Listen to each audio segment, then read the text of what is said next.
This guy is fun to watch. Boy, he's putting on a clinic. Oh my! That is gone! It is up and away. Ronald Acuna Jr. bombs away.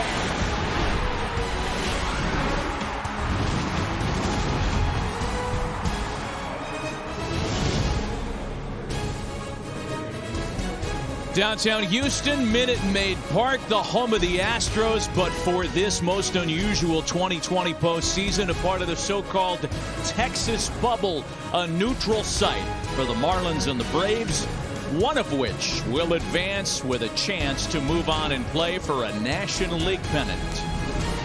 Welcome to the Doosan NLDS telecast on MLB Network, presented by Geico. This afternoon, Minute Maid Park in Houston for Game 2 between the Miami Marlins and the Atlanta Braves.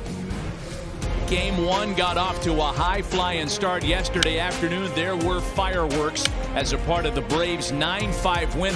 Ronald Acuna Jr. homered on the second pitch in the bottom of the first inning, becoming the youngest player to hit a leadoff homer in postseason history.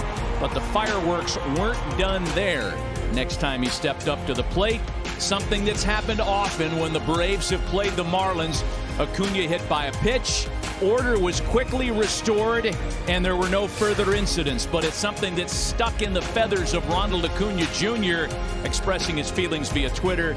They have to hit me because they don't get me out. Factually correct. With that, we welcome you inside the broadcast booth with Jim Kaat, Buck Showalter, Matt Vasgersian, in for a fun one here in Game 2. But, Buck, I have to get your thoughts about what happened yesterday regarding Acuna. From a manager's perspective, how did you assess all that? Well, you know, Matt, guys who aren't good hitters don't get hit by pitches very often. He's a good hitter, and he showed you if you stay out over the plate, he's going to hit it in the upper deck and right center field. So now what are you going to do? I got it. It hurts. You're not happy. It's a lot of fastball that stays on your body a long time. But they're going to pitch him again in there. If you stay out over the plate, he's going to kill you. They're not trying to hit him, but they do go in there with the idea, I'm going in there, and if it hits you in the process, hang with them. Let's talk about who will pitch in Game 2 of this series with the Braves up 1-0. Ian Anderson was brilliant in his postseason debut last week against Cincinnati Reds. 6 shutout innings in that one. And Pablo Lopez makes his postseason debut this afternoon. Well, Matty, if you could build a pitcher from scratch, it would be Ian Anderson. I mean, tall, lanky, arm angle right over the top.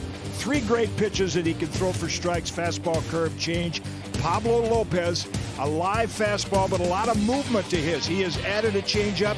And yes, like Buck said, if you're going to get Ronald Acuna Jr. out, you're going to run that fastball inside. All right, for some more insights on what we can expect in Game 2, let's say hello to the 4th member of our broadcast crew this afternoon, Tom Verducci. Thanks, Matt. Well, the Braves devour fastballs. You saw that in Game 1. They hit .357 against fastballs, and that's why this is a fascinating matchup. StatCast, powered by Google Cloud, gives us the headlines. Pablo Lopez throws more fastballs than any other Marlins starter. The Braves have not only the 2 best fastball hitters in the big leagues, they're the best fastball hitting team since the 2015 Royals. That's why the key pitch in this fastball battle might be Pablo Lopez's changeup. He's got a good one, and that can keep the Braves from devouring his fastball. Matt? Tom, thanks. Just a part of a fascinating palette of storylines in Game 2 between a couple of teams very familiar with one another. We're back with the starting lineups and the opening pitch coming up next. You're watching the Doosan National League Division Series on MLB Network.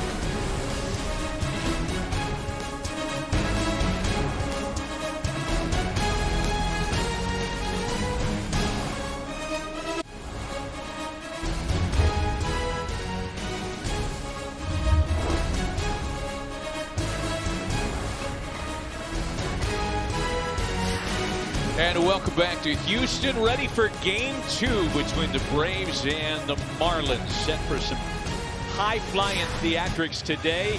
Looking for more of the same from yesterday's thrilling opener. Let's check Don Mattingly's lineup card for the visiting Miami Marlins, brought to you by Geico.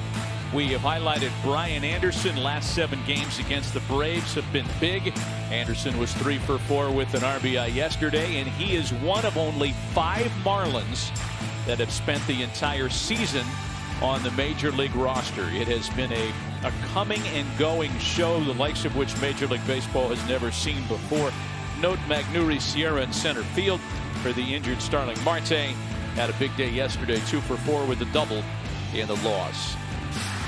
And these Marlins squaring up against the 22-year-old rookie right-hander Ian Anderson, who made only 6 regular season starts after his call-up and has been terrific in his 1 postseason opportunity. Well, he's doing everything a pitcher could do. First of all, they don't hit extra base hits off him. He gets left-hand hitters out. He has 3 quality pitches. He could throw any one of them for strike 1. I don't know how, Buck, he could pitch better than he did in the last start, but we're going to get a chance to see. Yeah, this kid goes way back. You know, they went out and made a draft, and some people kind of said who, and they did a great job in their player development with him.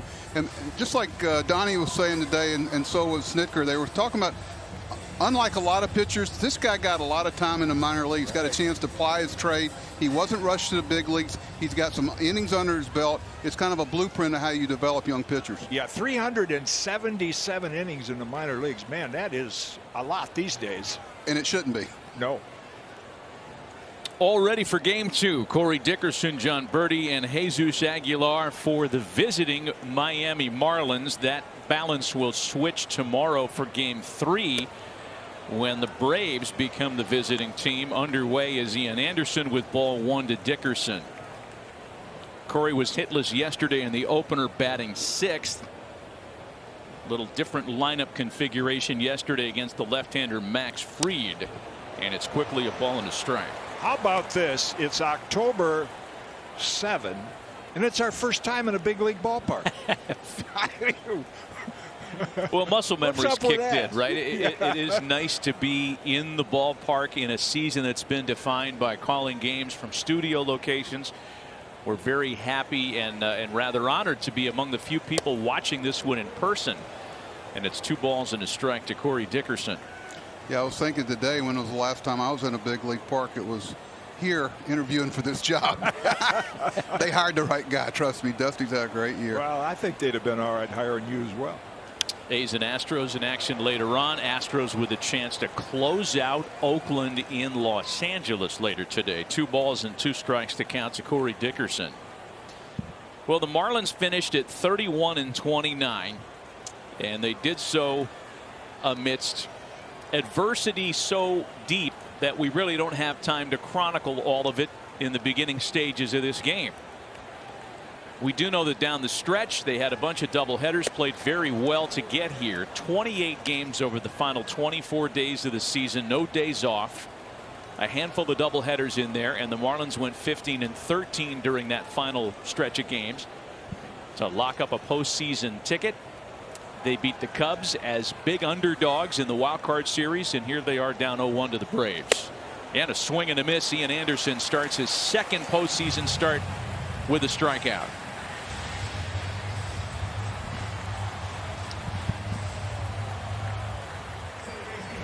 Well, that's the advantage of having a high-octane fastball, because you'll say, well, how could a hitter swing at that? But you know, when you're hitting and that pitch is up in your eyes, it looks awfully good. And that extra little ride to it got Dickerson to chase it. Yeah, I think that's what people miss. You can't take until you hit. You got to hit until you take. And the no button, don't swing, just didn't work there. Right. 1 gone for the second baseman John Birdie, who led off yesterday and had a 1 for 5 opener, 2 for 10 so far in postseason play.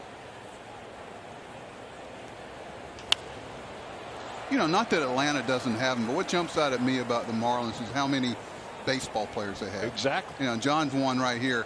This guy's a baseball player, and you know what I'm talking about, Jim, when I describe somebody that way. I think I saw him play in Australia 7 years ago. He was playing the Australian Winter League. It wasn't beneath him. No.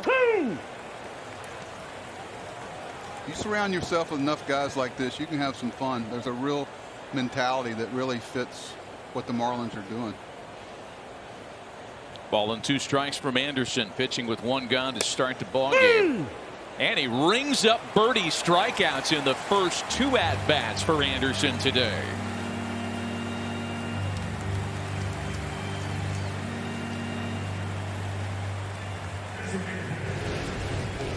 Dotted up the corner with that one.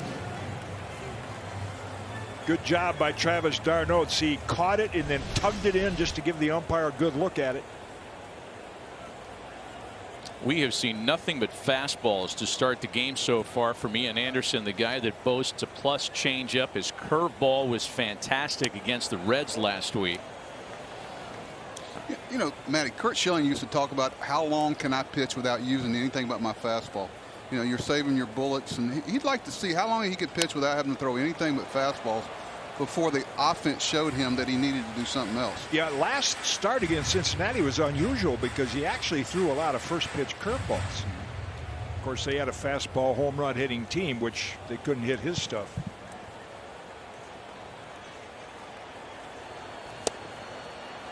Yeah, 12 of his plate appearances against the Reds were started with curveballs. 8 of those curveballs for strikes, and he's in front of Aguilar 1-2. d'Arnaud wants it on the corner. That's funny. You know, you get all these scouting reports this time of year when you got all this information, and you tell all the hitters all this stuff, then all of a sudden they go up there and he throws 10 straight fastballs, and they look over at the guy in the dugout and go, what's going on? Yeah. So things can change. They know you're looking at it too. Into right field, an opposite field base hit for Jesus Aguilar. His first hit of the series after an 0-for-5 opener yesterday.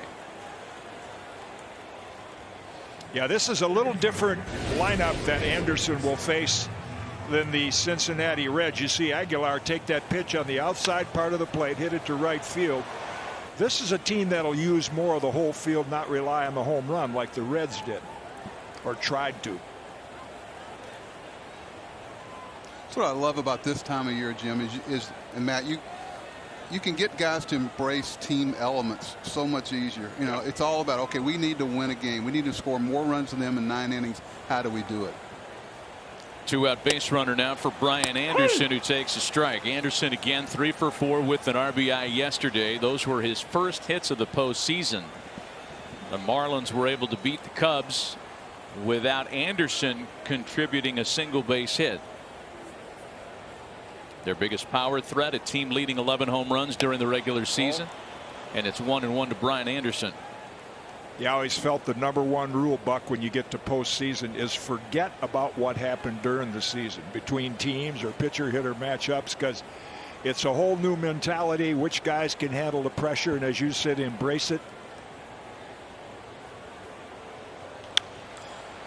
You know, Jim, there's basically, 4 times you manage. You manage in spring training a certain way. You manage the regular season a certain way. You manage this god-awful thing called September call-up baseball that we finally fixed. Right, yeah. And then you manage again in the postseason. And with the playing without the off days now, it's a lot more like the regular season. But, the players have to approach it that way, too. There's 4 different mentalities.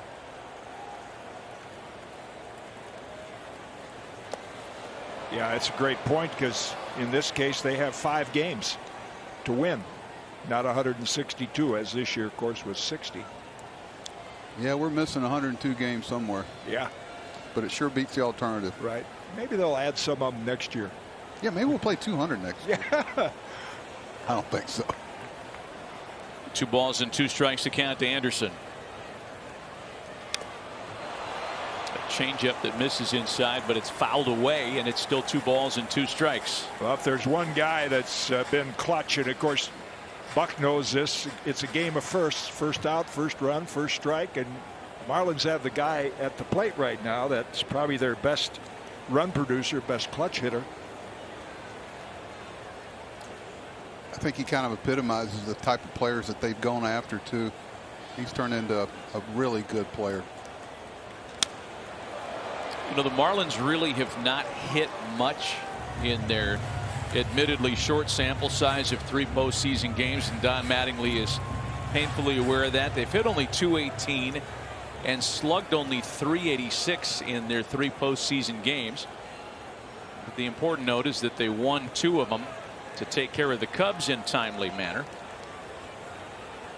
We talk all the time about winning the first inning. This is going to be his 22nd pitch here. Yeah. They may not score, but right now they're ahead in this inning. All 3.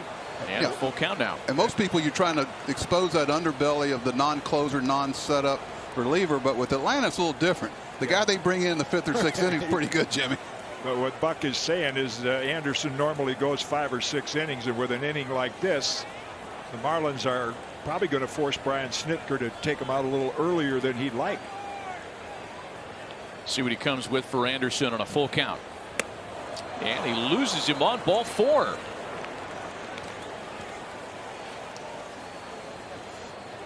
Well, I couldn't tell if that was a curveball that got away from him or a changeup, something of not plus velocity that just sailed on Anderson. So a couple of strikeouts. Yeah, there's that 3-fingered changeup. Buck, you were mentioned the 4-seam action, the rotation like you'd have on a fastball. That's what it was.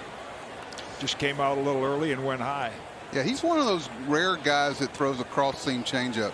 Most guys don't do it that way. That's why he gets great spin on it. First pitch to Garrett Cooper is sent out to right field, and the opposite field line drive gets him out of any further difficulty. Couple of strikeouts, 2 left stranded. Underway in Houston with the Marlins scoreless and the Braves coming to bat.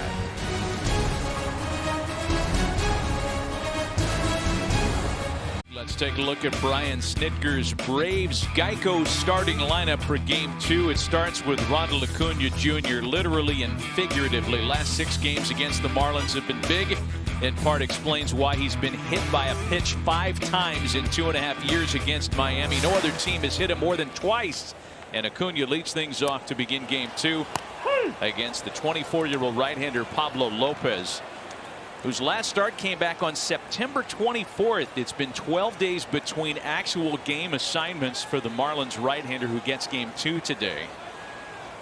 0-1 to Acuna's fouled off, and he's quickly behind 0-2.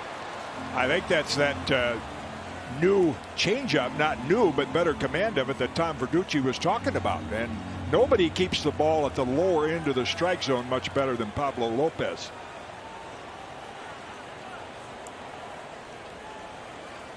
0-2 to Ronald Acuna, and Lopez makes quick work of him on the changeup. 1 gone. Might be, hey, I know they're going to pitch me hard in. Yeah. Oh, we are. Here's 3 changeups. See you later. That was fun, and that's why you come to the park, Jim. That's for sure. Not what happened yesterday, what happened today. That's his first career postseason start. That's what he has done during the season. This guy's really, by Marlins standards, a seasoned veteran, and he's built like a tight end. 6'4", 2 1/4. His idol is Felix Hernandez, fellow Venezuelan, and that changeup reminded me of another Venezuelan, Johan Santana. You saw plenty of his, didn't you? Oh, too much. 1 gone for Freddie Freeman, who was hitless yesterday. Freddie just 2 for 10 so far in the postseason, but one of the hits was a big one, came in the bottom of the 13th inning to beat the Reds in Game 1 of the wild card series. One of the front runners, if not the front runner, for National League MVP honors this year. And it's a ball and a strike to Freeman. They talk about position players and what have you. You're going to make your next step as an organization when you start figuring out the pitching part of it. And that's what the Marlins have done. You can put the position players together. And once you start developing your own pitchers as Florida Marlin Club, Miami Marlin Club, you got a chance. You got a chance. And that's what's happening here.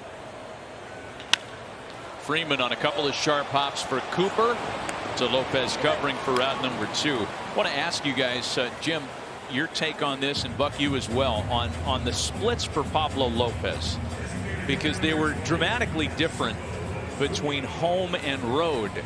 Here we are technically in a neutral site, but it has to feel like a road game for both. So is there any meat on the bone for any of the numbers that you see here? I've never been able to figure that out. Pitchers feel different every 4 or 5 days. Who are you pitching against at home and on the road? So there's a lot of variables there that I don't think you can put a definitive answer on it. I agree, Jim. I think especially this year, you're going to make a lot of mistakes this year evaluating players on a 60-game season, positively and negatively, so you got to be careful. It's like that guy that was first in baseball in framing pitches, and next year he's 29th. Well, geez, I wonder why. Yeah. Might have something to do with the pitchers that are throwing. Right. It's a good fastball swung on and missed by Marcell Ozuna, one of the best fastball hitters in the land, as Tom Verducci documented when we went on the air.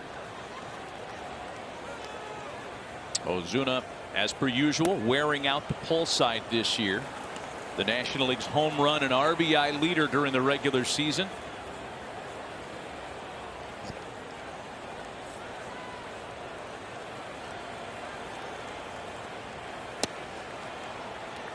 and a strike. Marlins defending him as such.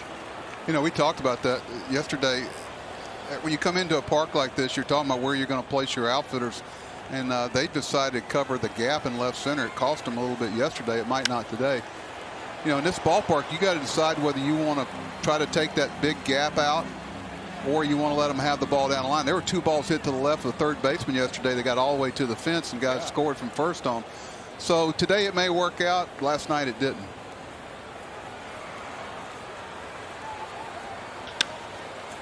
On the ground for Anderson.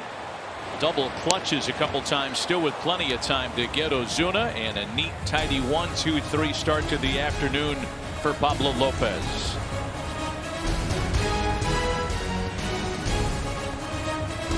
The National League Division Series is presented by Doosan, official partner of Major League Baseball.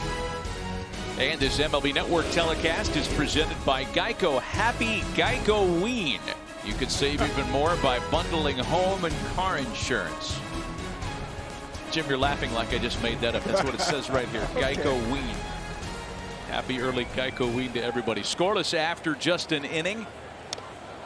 Back with Jim Kaat and Buck Showalter, Tom Verducci, Matt Vasgersian with you, and it's 0-1 to the leadoff hitter this inning, Matt Joyce. Joyce, Rojas, and Sierra against Ian Anderson, who survived 24-pitch first to strand a couple of early base runners and shut down the Marlins. Joyce, a non-starter yesterday against Max Fried. He had a pinch hit single late in the ball game and takes a strike.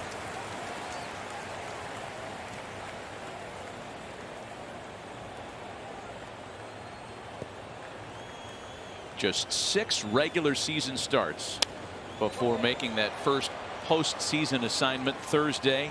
The 6 shutout innings from Ian Anderson. Yeah, and Matty, you mentioned the pitches, and Buck knows from sitting in the dugout they count pitches religiously now to a fault. I think another long inning for him. This is critical for him to have an economical inning.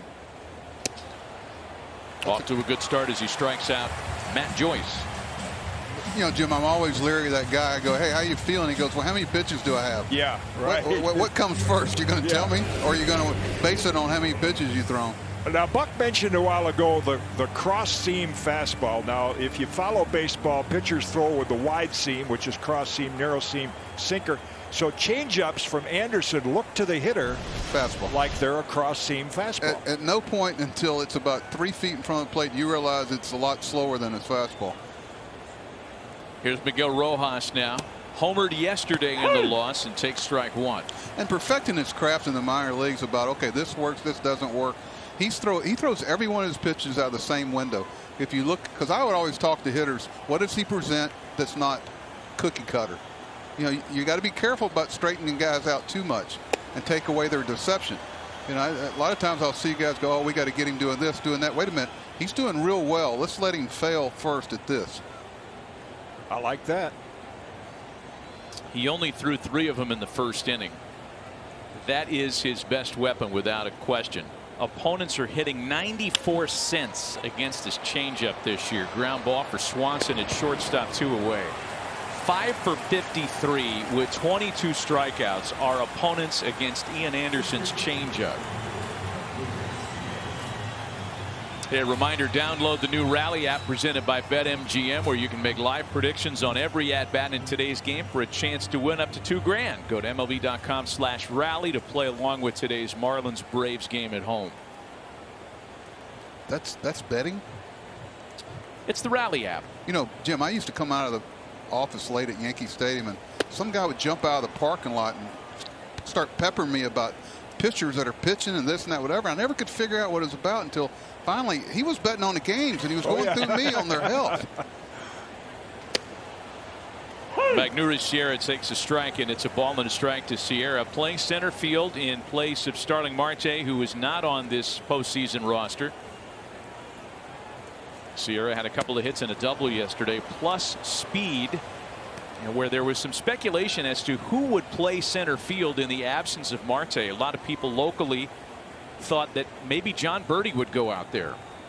And Don Mattingly told us before the game today that he wanted a true outfielder, given the unusual dimensions specifically here in Houston.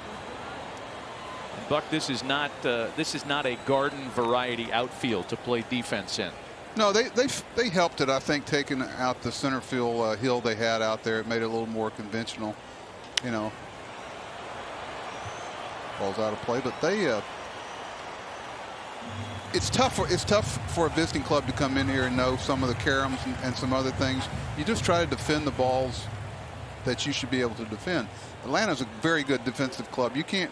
One thing you find out in the big leagues, bad defense will show up and it'll bite you.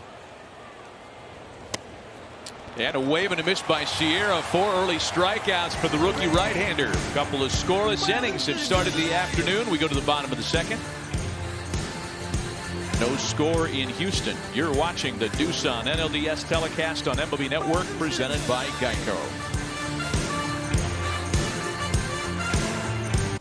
Welcome back to the Doosan NLDS telecast on MLB Network, presented by Geico. With 25-year big league vet Jim Kaat, 3-time manager of the year Buck Showalter, and Tom Verducci, Matt Vasgersian, a scoreless tie early on in Game 2 as Travis d'Arnaud, Ozzie Albies, and Dansby Swanson dig in against Pablo Lopez. Curveball starts d'Arnaud with a ball. Travis d'Arnaud coming off a big opener yesterday. Just the 3rd catcher in Major League history to reach base 5 times in a postseason game and hit a homer. 1-1. Well, Pablo Lopez has obviously read about what Tom Verducci's been pointing out. The Braves are great fastball hitters. So far, he's thrown pitches from 77 to 95. 2 balls and a strike to d'Arnaud. Lopez made 3 regular season starts against Atlanta this year. 2 good ones and 1 real clunker. The clunker was on September 9th. An inning and 2/3 allowed 7 runs. That was the game that Atlanta beat the Marlins 29-9. A final score resembling more of a Falcons-Dolphins game than anything you see in our sport.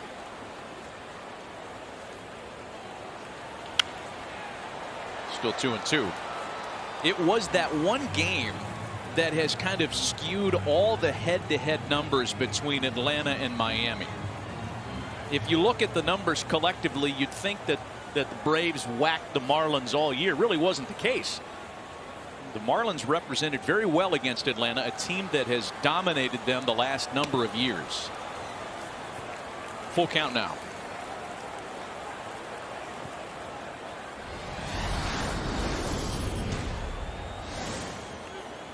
You take 2 starts out of Pablo Lopez's line. Sparkling. d'Arnaud's jammed, a bouncer for Anderson. Tom Verducci has a little bit more on Pablo Lopez. Tom? Well, Matt, to tell the story of Pablo Lopez, you begin with his parents, both medical professionals in Venezuela. His mom was a clinical pathologist who passed away when he was just 11. His dad was a general practitioner who, as he said, taught me everything that I know about baseball. And Pablo was set to follow in their footsteps and considered medical school until the Mariners offered him a contract. And it was his father who encouraged him to sign and play pro baseball. He said, school will always be there for you. The Marlins acquired him in a trade with the Mariners. And this year, during the COVID shutdown, his dad spent 3 months with him. And they actually played catch 2 or 3 times a week to keep his arm loose. Unfortunately, 2 weeks before opening day, his father, Danny, passed away suddenly. And Pablo said between his father's death and then the COVID shutdown, when, like the rest of the Marlins, Pablo was quarantined in a hotel room for a week, it really weighed on him. But he came back in his first regular season start through 5 shutout innings. And now here he is, at the age of 24, making his first postseason start. Ozzie Albies lines a pitch foul. Yeah, Tom, and in Lopez starting today with 12 days of rest, Don Mattingly pointed out with us today that Lopez was the guy that resumed play after the long COVID shutdown that the Marlins endured. So these long stretches without being on a big league mound, not as foreign for Lopez as they may be for some others on the staff. And a good thing being a pitcher instead of going to med school, you have no student loans. worked out pretty good. Yeah. I think his thought about playing baseball might have coincided too when he got to be 6'5", Jim. Yeah. Just fouled away, and Albee stays alive. What a terrific story. I mean, talk about humanizing a guy that wears a sports uniform that you might ordinarily just look at as just an athlete. You hear things like that, details about a player's personal life like the ones Tom points out, and it really makes a guy easy to root for. 2-2 to Albies is bounced out to first for Cooper. You know, I'm fascinated by clocks of infielders. Like you see Swanson last inning, know that he had to hurry a little bit. There, you know, the speed of the runner dictates, can I get to first base or not? Do I have to feed the pitcher? This all happens in about a half a count. And that's what you try to do when you get young players in the big leagues. You try to get their clock right. Because major league players, the problem they have is when the game gets sped up and they go too fast. Isn't that a great camera angle? Gosh, if I had that, nobody'd ever go slow down the line on our clock. You'd have them every time. Come here, young man. Let me show you something. Find that very easy to believe. Oh, no, not me. 2 gone now for Dansby Swanson. Well, the pressure it puts on infielders when you do that to speed their clock up. Sure. You know, that's something. You watch Tampa Bay play, and these clubs, they go down the line, and the infielders know it. They know who goes hard down the line and who doesn't. Probably the biggest compliment you could give a player is and he was a terrific friend for the years I was in Minnesota, the late Kirby Puckett. They clocked him going to first base on a ground ball the same time in his last year as his first year. Always, and you know that from being, he always ran hard every ground ball he hit. And the infielders knew it. Hey, Kerb's running. Let's go. Yeah. When he's going from first and second, back when you could break up a double play, the shortstop look over him and go, hey, give me this ball quick. Yeah, right. I got this bowling ball coming down on me. They didn't have the no contact rule then. Ball and 2 strikes account to Dansby Swanson, who was 1 for 4 with a couple of RBIs in yesterday's series opening win for Atlanta. Got a shot at Ron Washington there. Probably top 3 infield coaches in baseball, just trying to be fair to other people. Boy, has he helped a lot of guys, starting with Eric Chavez out in Oakland. I was watching him during BP early this morning, really. I mean, the things he does, the program, the work habits that he installs, and you see infielders get better and guys maintain. It's just as important to maintain your skills as it is to get better. Swanson with a drive out to left field. That ball well hit. Dickerson looking up, and that one is gone.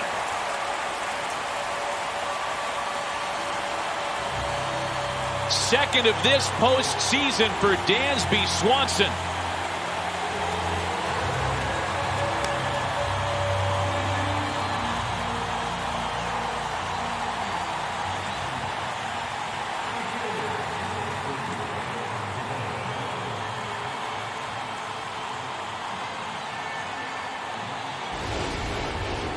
A lot of quirks in this Minute Maid Park, and here's an example of one of them. Dansby Swanson, you see it just hit above the yellow line there. Well, if it hits below that, it's going to come back in play.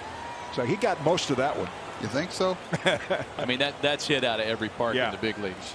That ball was crushed. And from a guy that doesn't give up a lot, Pablo Lopez allowed only 4 homers in 57+ innings of work during the regular season. And by the way, the Braves hadn't hit a ball out of the infield until that. A little down. You know, so many home runs are being hit so far on balls down. You notice that, Jim? Well, just the extension they get down there. Pedro Martinez made a great point yesterday on the post-game show, and I'll tell you about it in a moment. I learned this early on. I mean, down and in, I hit a few home runs, but not a lot. But everyone, down and in is the easiest pitch to just drop the barrel on it. Now, down and in, out of the strike zone is a different thing, but down and in between the knees and the thighs, I mean, that's like hitting a driver off a high tee. Well, it used to be that was what left-handed hitters were known for, but not right-handed hitters. But now, the thing that's jumped out at me is how many right-handed hitters have become down hitters. And I think that's because the emphasis now on launch angle, and lift and launch. Adam Duvall is certainly one of those.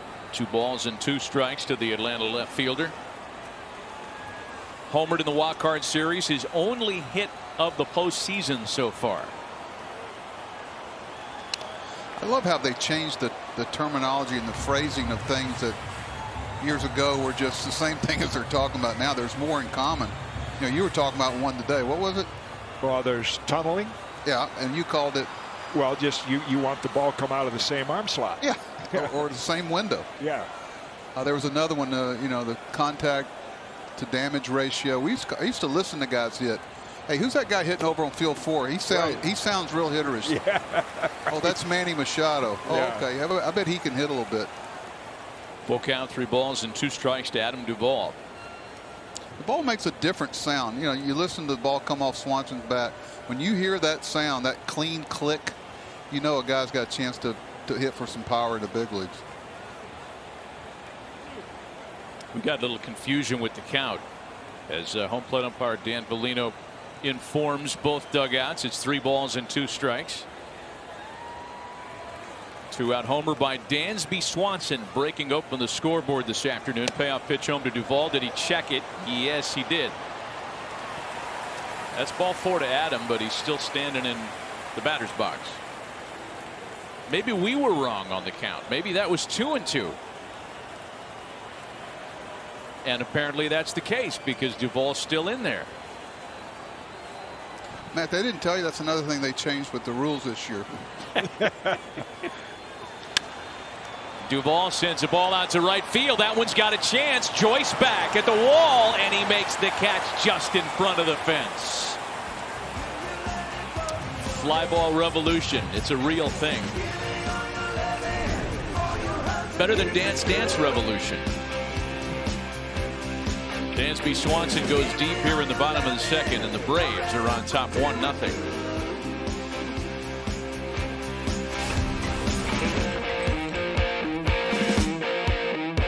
Authentic caps, tees, jerseys, hoodies, and more. Get all your postseason gear and cheer on your team from home with the official source, MLBshop.com. Chad Wallach leads things off in the Marlins half of the third. 1-0 Atlanta. The Dansby Swanson homer last half inning starting the scoring today. Wallach, Dickerson, and Birdie here against Ian Anderson in the third. Chad has done the majority of the postseason catching for Don Mattingly this fall. The other catcher on the roster, Jorge Alfaro, the bigger offensive option. But the numbers staff wide seem to be a lot better with Wallach handling pitches, and in a kind of defense first postseason, Wallach has got most of the opportunity. Another big league player with good genes is Dad Tim. Outstanding. One of my toughest outs. Talk about a right-hand low ball hitter. Yeah, that was Tim Wallach. Don't feel by yourself. A lot of people had trouble getting him out. And a swing and a miss. That's 5. First time through the order for Ian Anderson.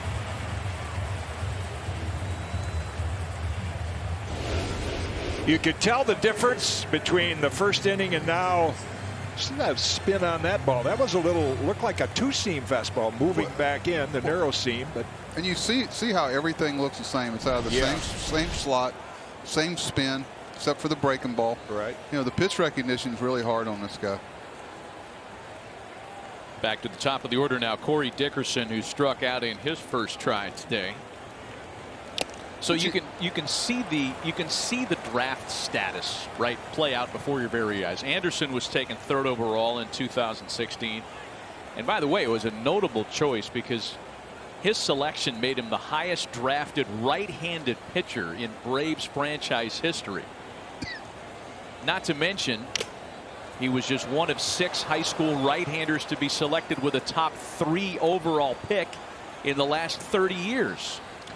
Who were the top 2 that year? Do we have that? I'll bet we will get it. Oh yeah, I'm sure we will. Yeah, asking you shall receive. But you know, that just tells you how scouts being able to make that decision.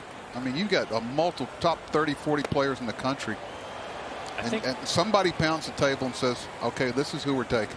I think Nick Senzel was taken that year by the Reds. Mickey Moniak was the 1-1 by the Phillies. I mean, in Ian Anderson, the Braves are are convinced, as they should be, that along with Max Fried and Mike Soroka, who unfortunately was lost all year with the Achilles injury, there's a three-headed monster, a core of starting pitchers, all young, all with minimal wear and tear and controllable years, that could be headlining a Braves rotation for a long, long time. Well, this is all by design. It started quite a few years ago, and they knew who they were. Another good changeup, Jimmy. They knew who they were. They went and got these players. They drafted them. Everything they did was towards being more competitive as it came. And they're getting to see the fruit of their labor. So many homegrown players here through, player development, scouting. People just went out and put their nose to the grindstone and knew who they had to be and how they were going to do it, and stayed with a plan. And they're getting to play this time of year now. 2 gone now for John Purdy. Yeah, they traded for Fried. That's what they've done it. When you develop players that another club covets them enough to give you a player, or one of your players, that's part of it too. When you develop players, it's not just for your club, it's for the pieces that your major league club might need. Purdy on a couple of hops for Austin Riley, and a 1-2-3 third turned in by Ian Anderson. 2.5 gone, and Houston still 1-0 Braves.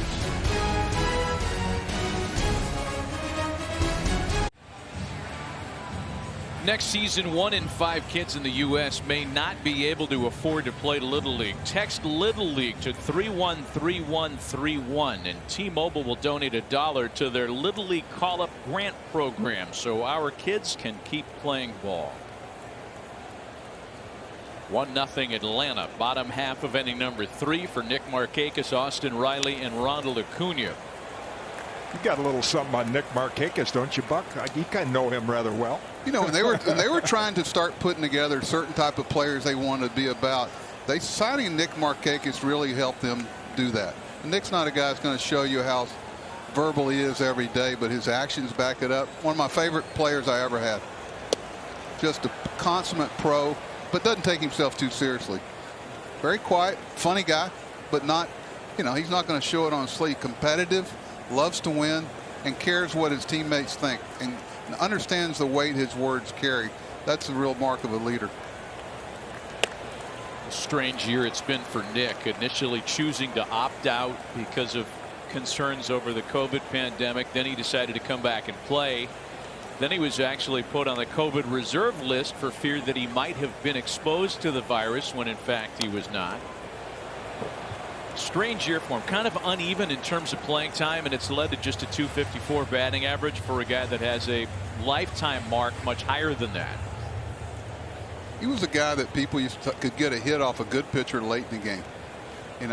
No ego hitting.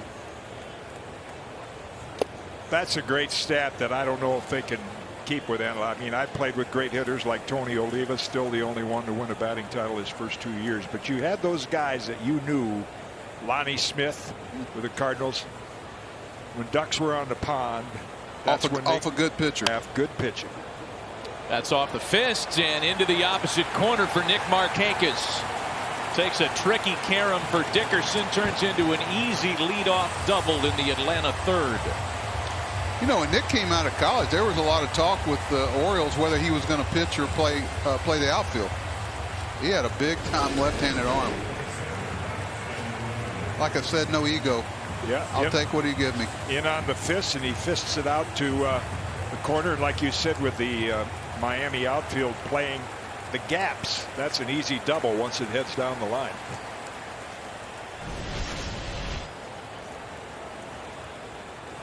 So now Austin Riley with a chance to drive in a run.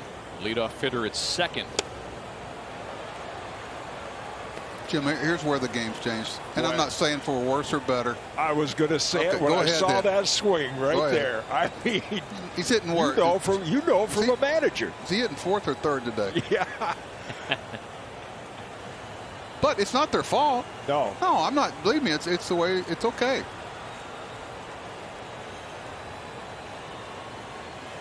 Just to explain what Buck is saying, when you look at those two swings, the natural thing when a man's on second with no outs is productive out. Particularly with that infield shift, all you want to do is dribble one to the right side and get Markakis to third with one out, but instead 2 big swings and now the count's 0-2. Pretty good hitter on deck, Jim. Yeah. Acuna waits next. Here's the 0-2 to Riley, and Lopez strikes him out on 3 pitches. That's what you call a bad at bat. Time for the NTT flashback. Ronald Acuna Jr. has quite the history against the Marlins, as we know. Since his debut in 2018, no team has plunked him more often than the Marlins staff, 5 times, including yesterday, and 1 time, of course, against Jose Urena, leading to a very serious injury. Urena has usually been at the heart of this. That was not the case yesterday, and I will say this: as bad as it looked yesterday, with the catcher setting up behind Acuna, both sides did a great job, whether they believe it or not, of trying to stem the rhetoric and tone it down.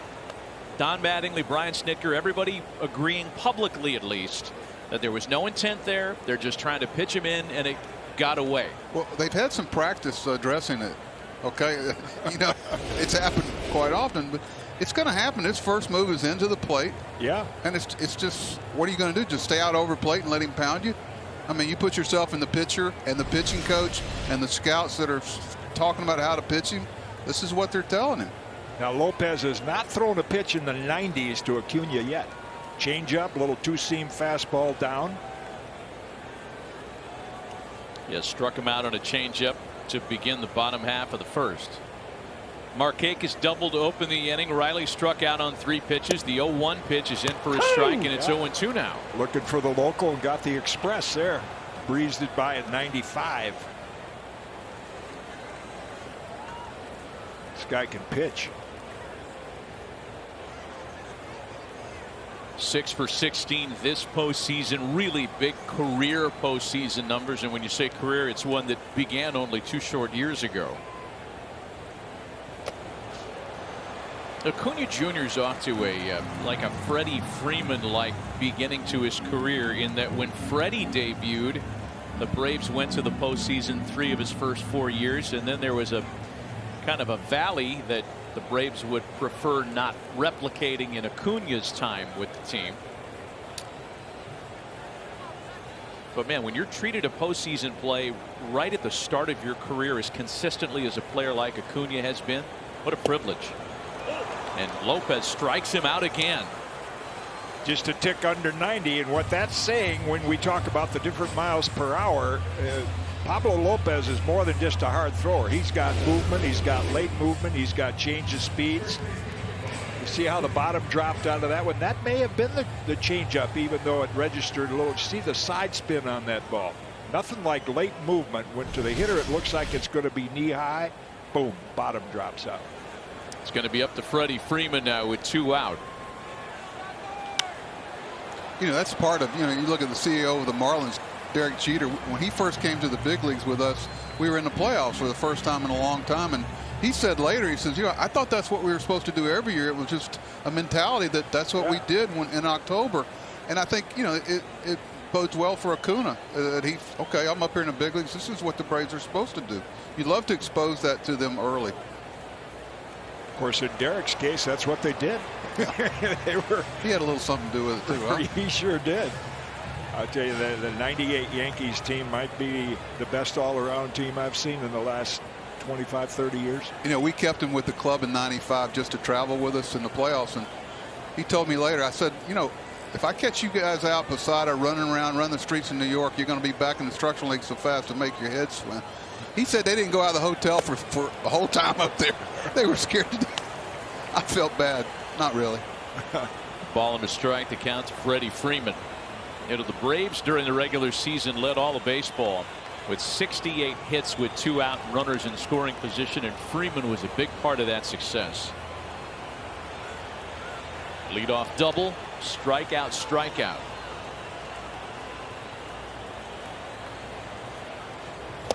Freddie this year, a .423 hitter with runners in scoring position. With runners in scoring position and 2 out, he hit .353. These are Freddie Freeman moments, as Braves fans are well aware.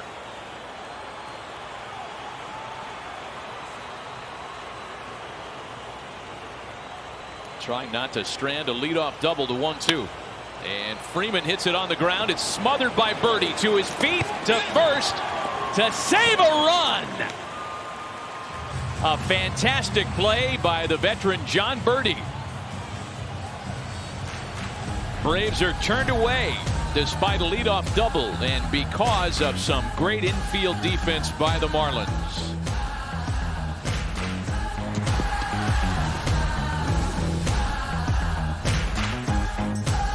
Welcome back to the Doosan NLDS telecast on MLB Network, presented by Geico, with 25-year big league vet Jim Kaat, 3-time manager of the year Buck Showalter, Tom Verducci with us as well, Matt Vasgersian from Houston, neutral site in the so-called Texas bubble. 1-0 Atlanta as Ian Anderson goes back to work with already 6 strikeouts through 3 innings. He'll get Aguilar, Anderson, and Cooper in the Miami 4th.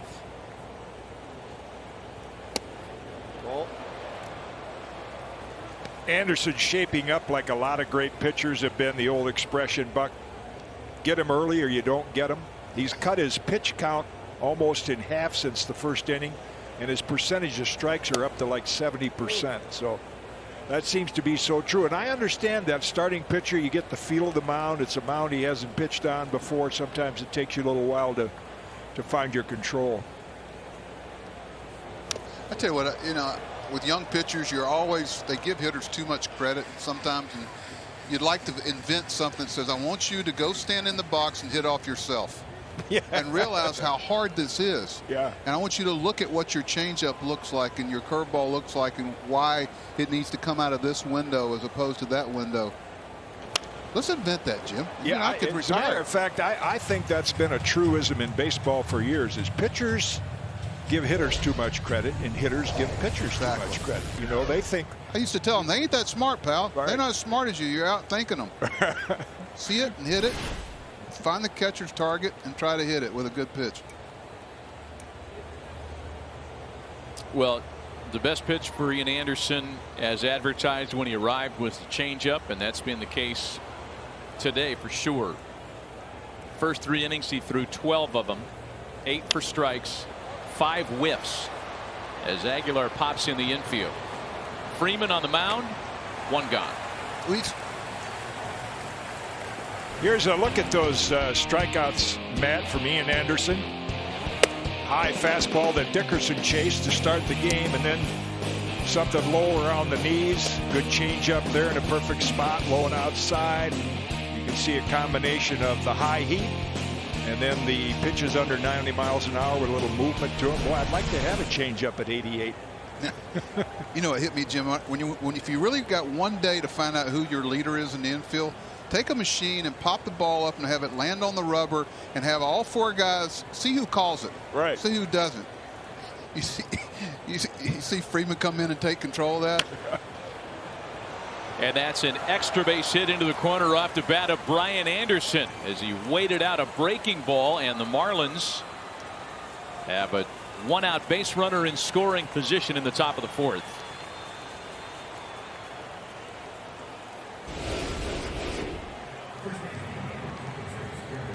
Inside early in the count. Hitters are usually early in the count, more inside conscious. Watch it pop up here. A lot of guys could catch this ball, but he does, especially on the mound where you're running up that hill and your eyes up in the air. Of course, I used to take that, pop it up. Now, Jim, you would catch it yourself. I know you. Mattingly was always the guy that would call it. When you had 4 guys fighting over it, you knew you had the right 4 guys. Yeah. Here's Garrett Cooper now. Line to right in his first try. Had a big 2-run double yesterday, and a first pitch fastball misses off the plate. Garrett Cooper is the Marlins' best, if not one of the best, breaking ball hitters in their lineup.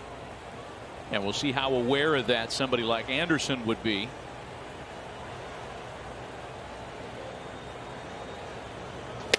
Yeah, and I think to that point, he hit the ball very sharply to right field the first time up, and you see the Braves outfield. They got Markakis playing him almost like a left-hand hitter, so they're conscious of him maybe waiting on that breaking ball, taking it the other way.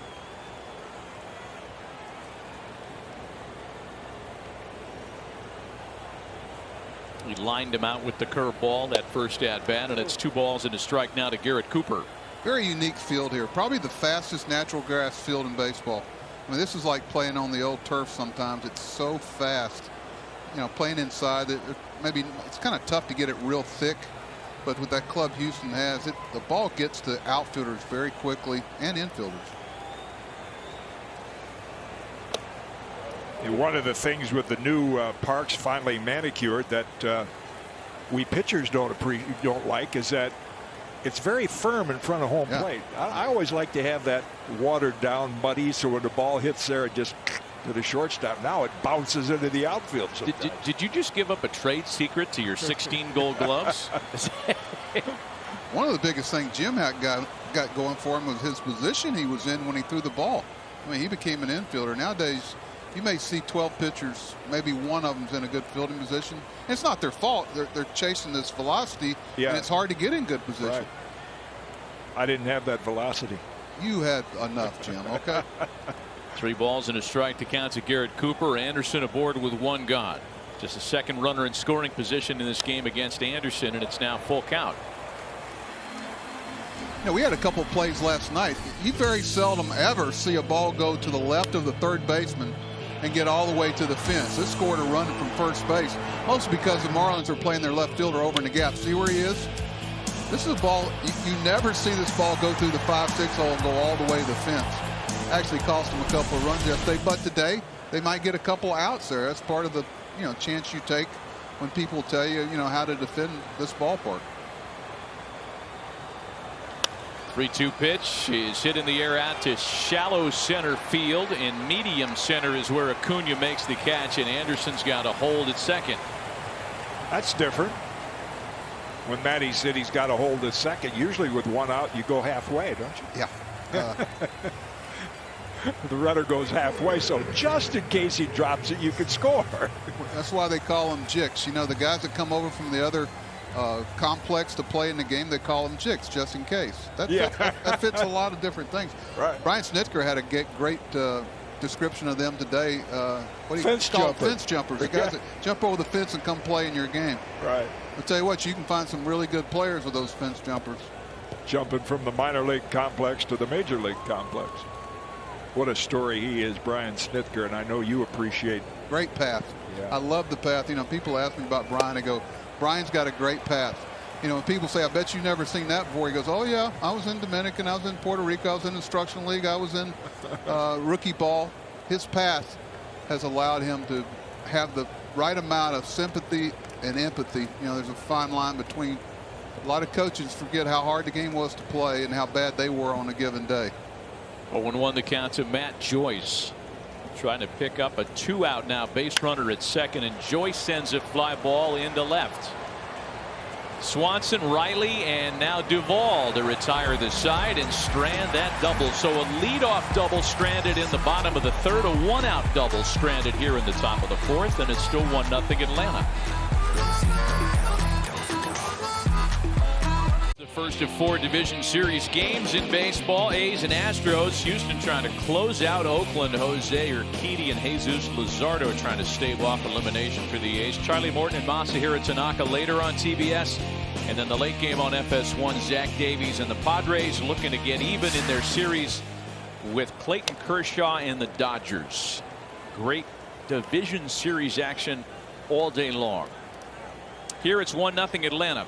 Marcell Ozuna, Travis d'Arnaud, and Ozzie Albies. The only run on a Dansby Swanson 2-out solo homer in the last of the second.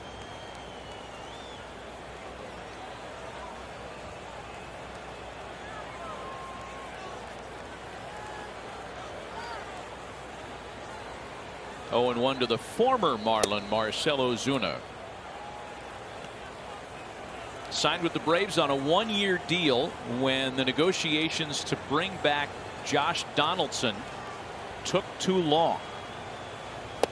And I think we would all agree, looking back, as good as Josh Donaldson is and as highly coveted as his presence is, that a 1-year deal for Marcell Ozuna another division crown and a potentially even deeper postseason run. It all worked out okay for the Braves. Yeah, sometimes a subtraction is a good addition and it may allow you to do other things financially that you wouldn't have been able to do. That's no knock on Donaldson, good player. I'm just saying you're able to now do some things that you may not be able to do. You give somebody an opportunity. Somehow those guys on one-year contracts have a real sense of urgency. Of course, Josh was unable to stay on the field much for Minnesota. That was some sequence there that Lopez put on Ozuna. You know, now you see it, now you don't. Everything just fell down out of the strike zone. 4 strikeouts for Lopez, and now it's Travis d'Arnaud. d'Arnaud hit .321 during the regular season to lead all major league catchers, and is playing in a postseason series for the 7th time in his career. It's a run that included a World Series trip with the 2015 Mets. Jim, we all know how great a changeup is in the big leagues. Do you think it's player development that you should force guys to throw X number of changeups in the minor leagues, or should it be just part of the game? Or that's the quandary that minor league development has. Should we force them to, because it's such a devastating pitch at this level? Well, I would say if I had a pitching prospect that could throw 92, I would say, let me see you pitch in the minor leagues. Let me see you pitch 3 innings at 88, and then see if you could throw a changeup down around 81, you know, or 80. Yeah, I don't know if you'd force him, but oh boy. That ball doesn't have a chance to stick around. Another homer in the series for Travis d'Arnaud.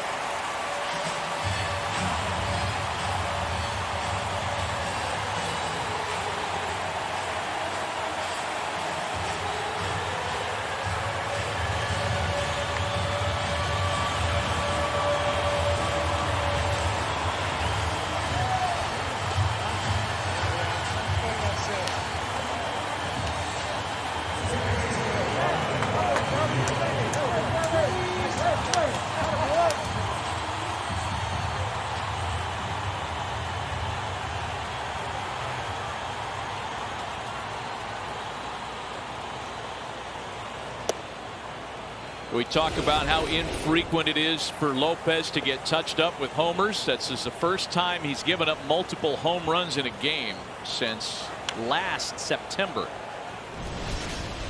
That's that real estate philosophy there.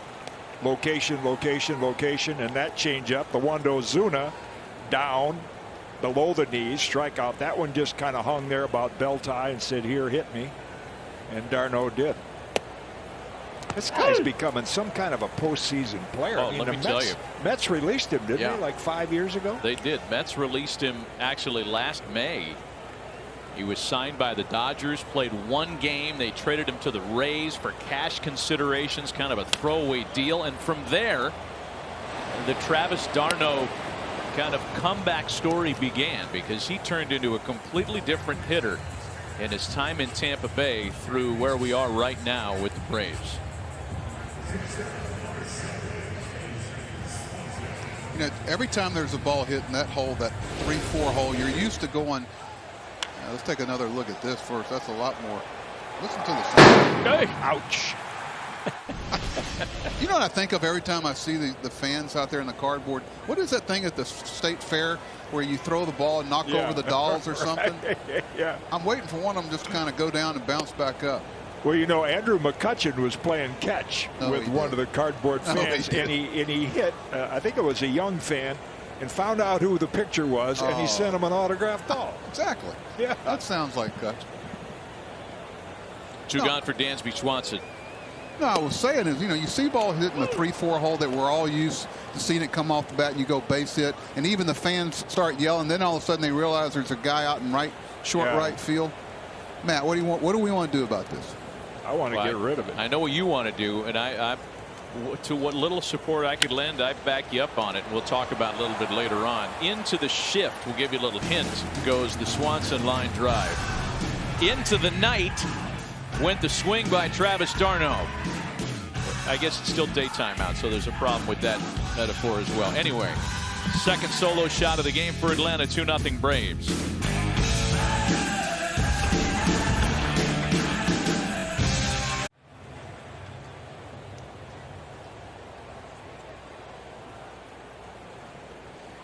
Ian Anderson benefits from another Braves solo homer, now a 2-0 lead that he works with as we start the top half of inning number 5. Bottom third of the Marlins order Rojas, Sierra, and Wallach for Miami.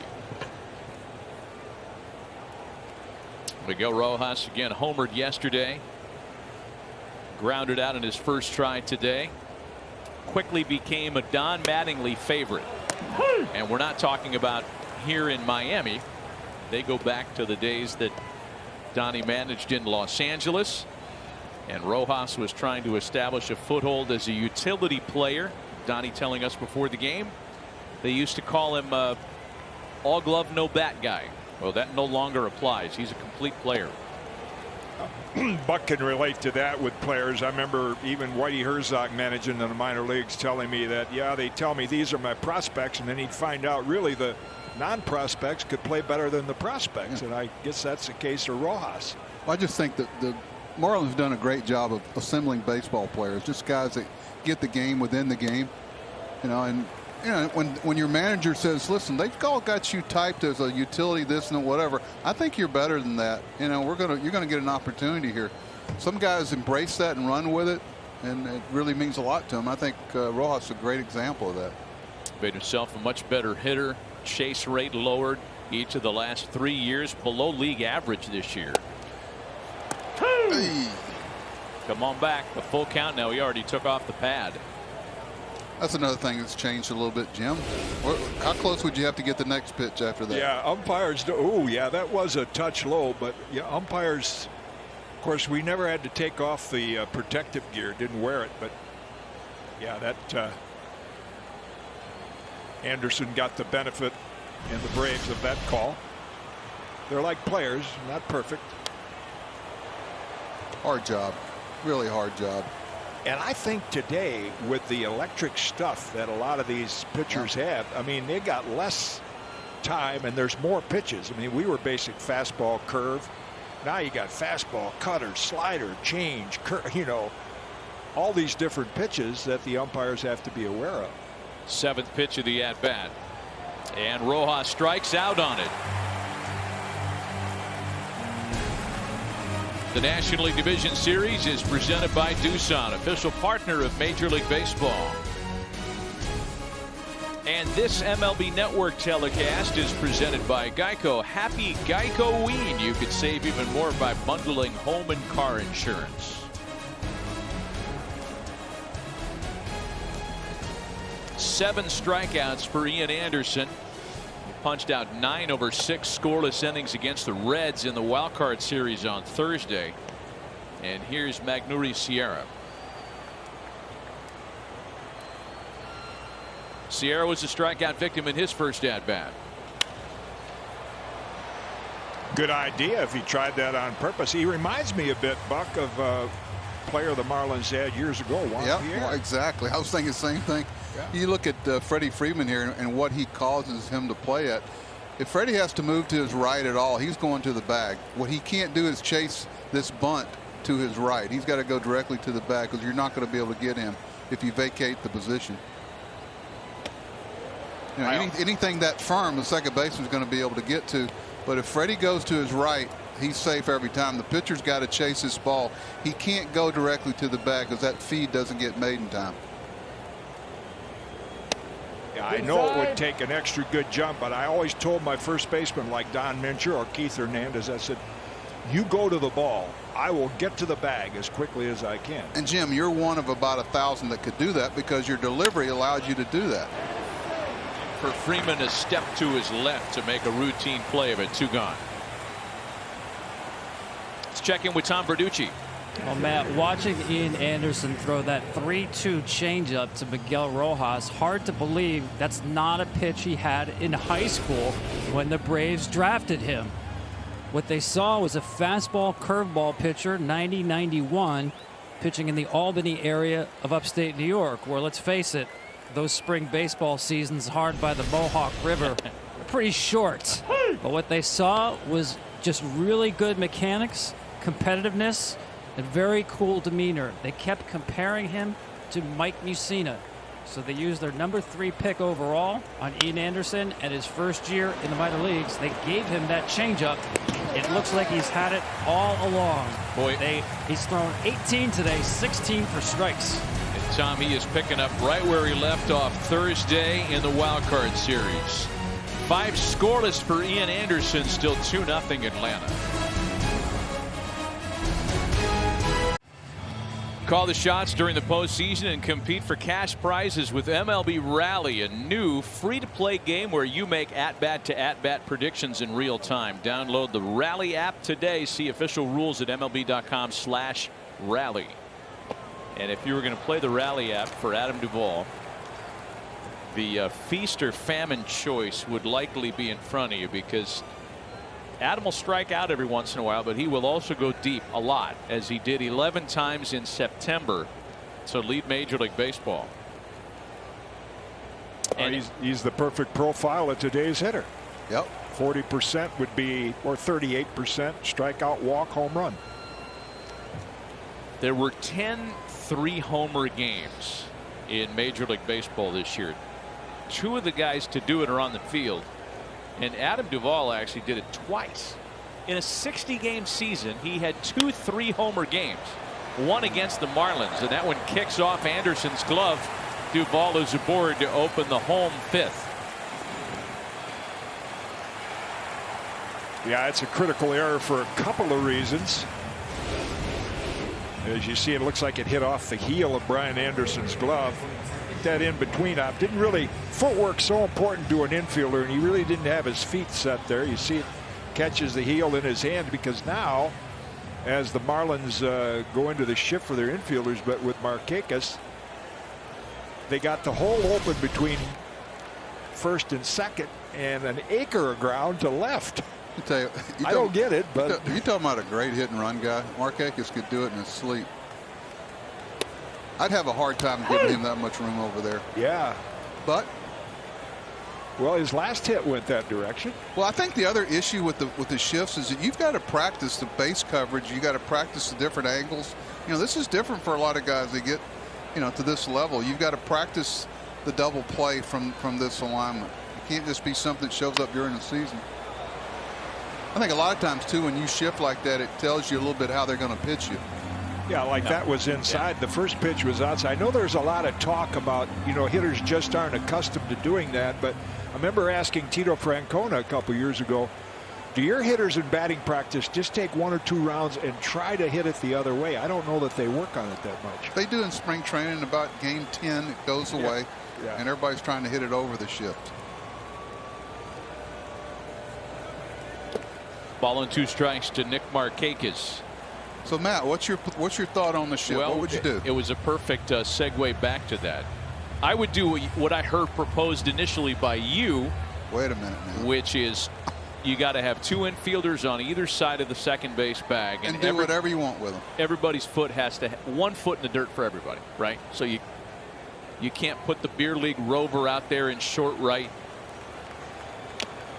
And now look, a lot of the fans of advanced metrics and analytics and I am too, believe me, Jim and I are. We all are, but they would kick back on that as Markakis strikes out. They would say, and their line would be, it's about run prevention. So congratulations, run prevention has been perfected, but what it's done is it's taken away the athleticism of our game, and no longer is there a reward for a bat to ball skills player.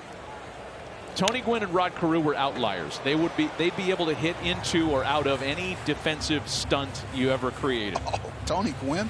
But the rest of the players that play this game are mortals by comparison. And I agree with you. You have to legislate the way defense is played now to restore a little bit of the excitement of the game. Well put. Nice, Matt. Back to your Nick Markakis, you know, that last at bat, you see he was actually trying to go the other way on that high pitch that Lopez struck him out on. But that's a big out for the Marlins right there. Years ago, Tony Gwynn was wearing us out with the Diamondbacks, and before the game I just said, you know what we're going to do today? I want everybody to go play a place that you don't ever play off this guy. Just find a spot on the field and go some spot, because he's hitting every spot we're not playing. He goes 0 for 5 that night. I go, man, we got this thing figured out. Next day, I think he was 4 or 5 hits off of us. And every at bat, he'd look in the dugout and go, there you go. Play him over there again. Ball and 2 strikes is the count to Austin Riley, who struck out with a runner at second to start the third. And he strikes out with a runner at first. 2 gone. Well, get that third time through the order, which a lot of starters don't get a chance to do. I think Alcantara got the chance to face Acuna 4 times yesterday, which is really unusual. So this is, you know, when you get toward this part of the ball game, this becomes almost, for my money, like an 8th inning out. Now Acuna's seen everything he has to offer. Yeah, he's seen how he's going to pitch, and this is where baseball gets fascinating for me. Do you have the cat and mouse game to get through him the third time? 0-1 to Ronald Acuna, who has struck out twice.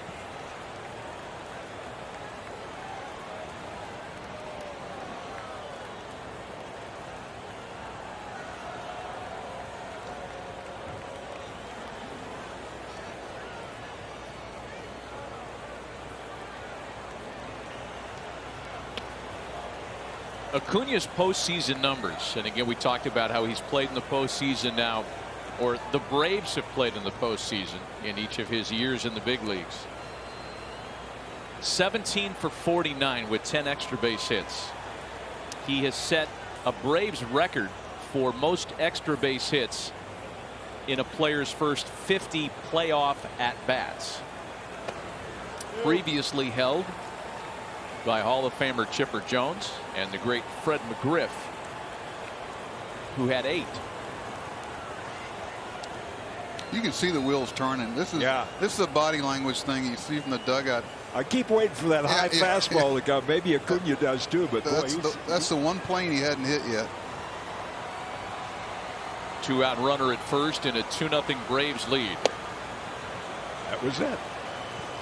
Got it up. Jim, you've done this before, haven't you? He got it up above the belt. Well, for as long as the game's been around, it's high and tight, low and away. Get your breaking pitches over when you're behind in the count. And he can't trick a dummy. Right. Be careful. He's not as smart as you are. Good spot right there. One of the first pitches he's thrown above the belt. 2 balls and 2 strikes to Acuna.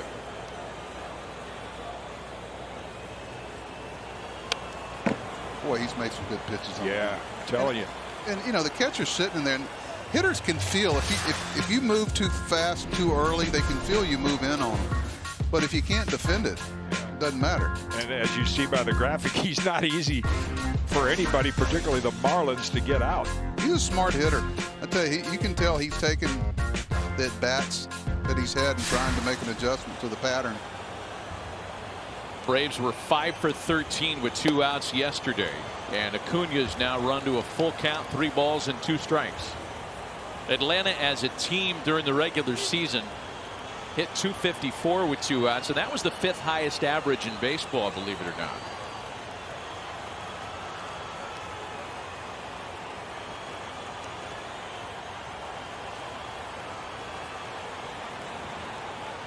Runner goes and Acuna sends it foul. You know, you're talking about some of the things of the game. Jim, I'd go a month without putting a sign on sometime other than take or run 3-2. Yeah. But you're trying to manage the game according to the skills of your players and how you best can score runs. There's not a whole lot of signs being given. Country hardball. Marlins bullpen is busy with left-hander Richard Blyer, perhaps getting ready if Freddie Freeman hits this inning. That won't be needed. Wow, that's impressive. A big strikeout by Pablo Lopez. Part of a terrific day for him. The only problem, the 2 long balls. Swanson's and Darno's. We've played 5, and Atlanta leads it 2-0.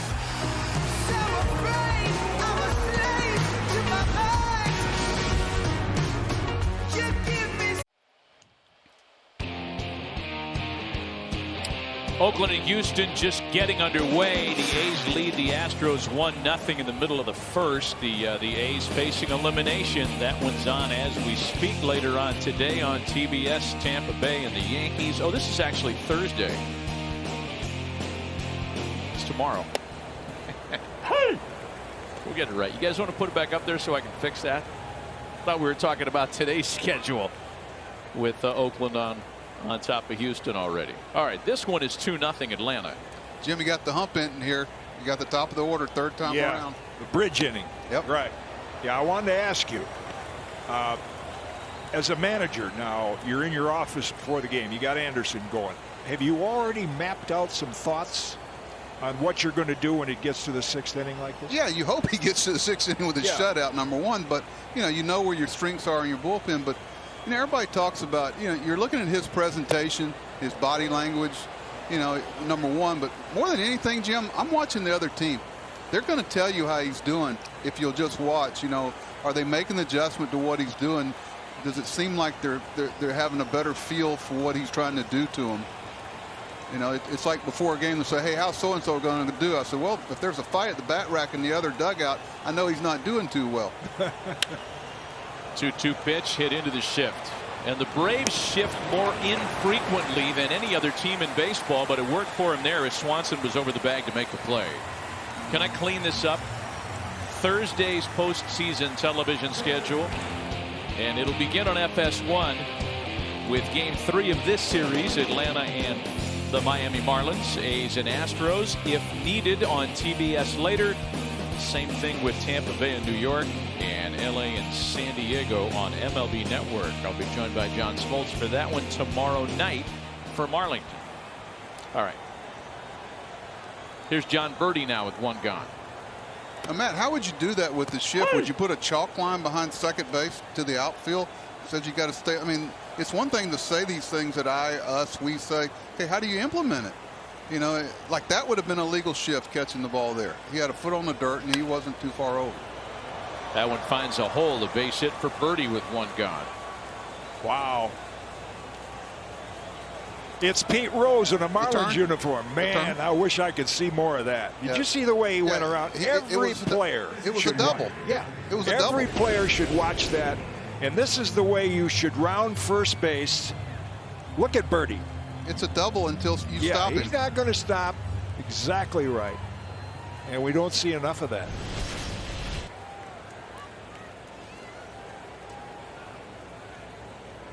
Well, John Birdie is a guy that had to earn it.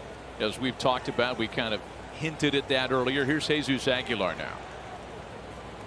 I think what a lot of players don't realize that when you're in those meetings trying to decide your roster, that's the tiebreaker. Yeah. Ability to defend and do that. You're trying to find a player you can trust and somebody that when the game's on the line, their finger doesn't shake on the trigger, and that type of effort doesn't go into a slump. Ball and no strikes to Aguilar. 1 for 7 in the series so far. Well, John Birdie is 30 years old. As Darno will take a moment to recover there. 18th rounder who spent 8 years in the minors before his first opportunity to play in the big leagues with Toronto in 2018. And I would guess that what's learned in that time, not only the finer points of the game and all the gamesmanship and nuance of baseball that you'd guess, but the ability to appreciate when you finally do get an opportunity, as Birdie certainly has. Matt, we'll see it in a second. Albus is set up here at second base. You think he's thinking he may be running at first base?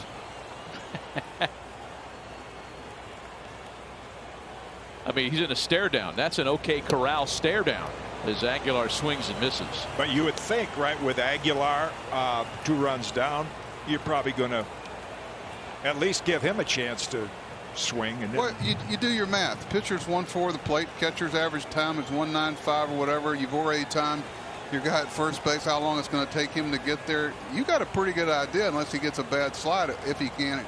It's not really a chance if you do your homework.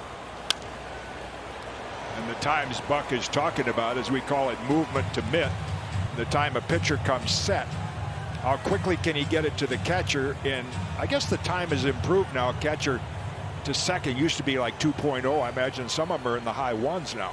It's also, can you do it accurately? A lot of guys can get it down there quick, but can I get it down there accurately? Birdie's fast.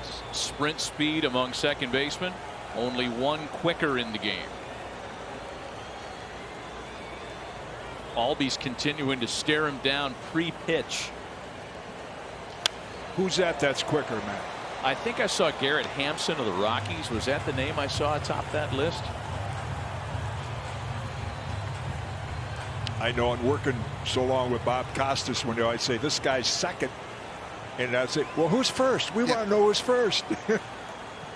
I know when I first got to Texas, we had to adjust all the pitchers' times because they were used to pitching with Pudge Rodriguez catching. Yeah. Nobody had to be quick to the plate. 2 balls and 2 strikes to Jesus Aguilar. It's been a bounce back season for Aguilar. A comeback player of the year candidate. 8 homers, 34 runs batted in.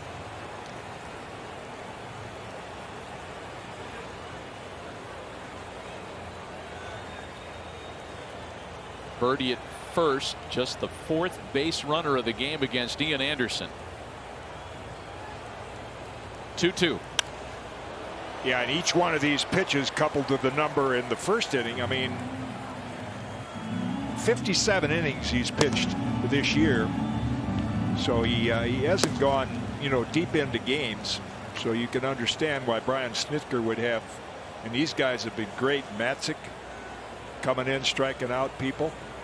O'Day, another you great, had him, right? The Under Armour from Port Arthur. Yeah, another great veteran presence who also get people out. You're only a good veteran presence if you can contribute in the game. O'Day was the first in for Fried yesterday, and Aguilar's hanging around.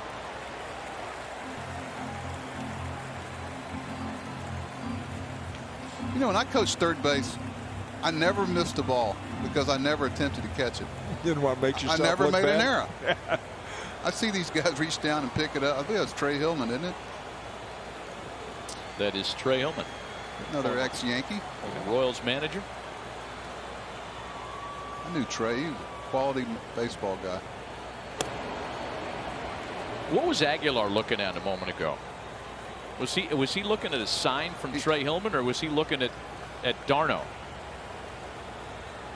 Not much to look at when you got 2 strikes. I always thought 2-2 was a great running count. You know, I think we're at an all-time low in pitch outs. When's the last time you saw a pitch out, Jim? A couple years ago. Well, that's about as dead as the sacrifice. Boy, Comes at him with another fastball. yeah, he's it's the old Joe Torre theory, who was, you know, such a great hitter, hit 363. He said, with 2 strikes, you got to jam me because I'm going to be in the defensive mode, and that's exactly what Aguilar's doing. Aguilar profiles as much more than just a power hitter. And it's amazing to think that a guy with that kind of ability has been a waiver claim not once but twice in his career. Posted his lowest career strikeout rate this season. But he goes down swinging here. 2 away for Anderson.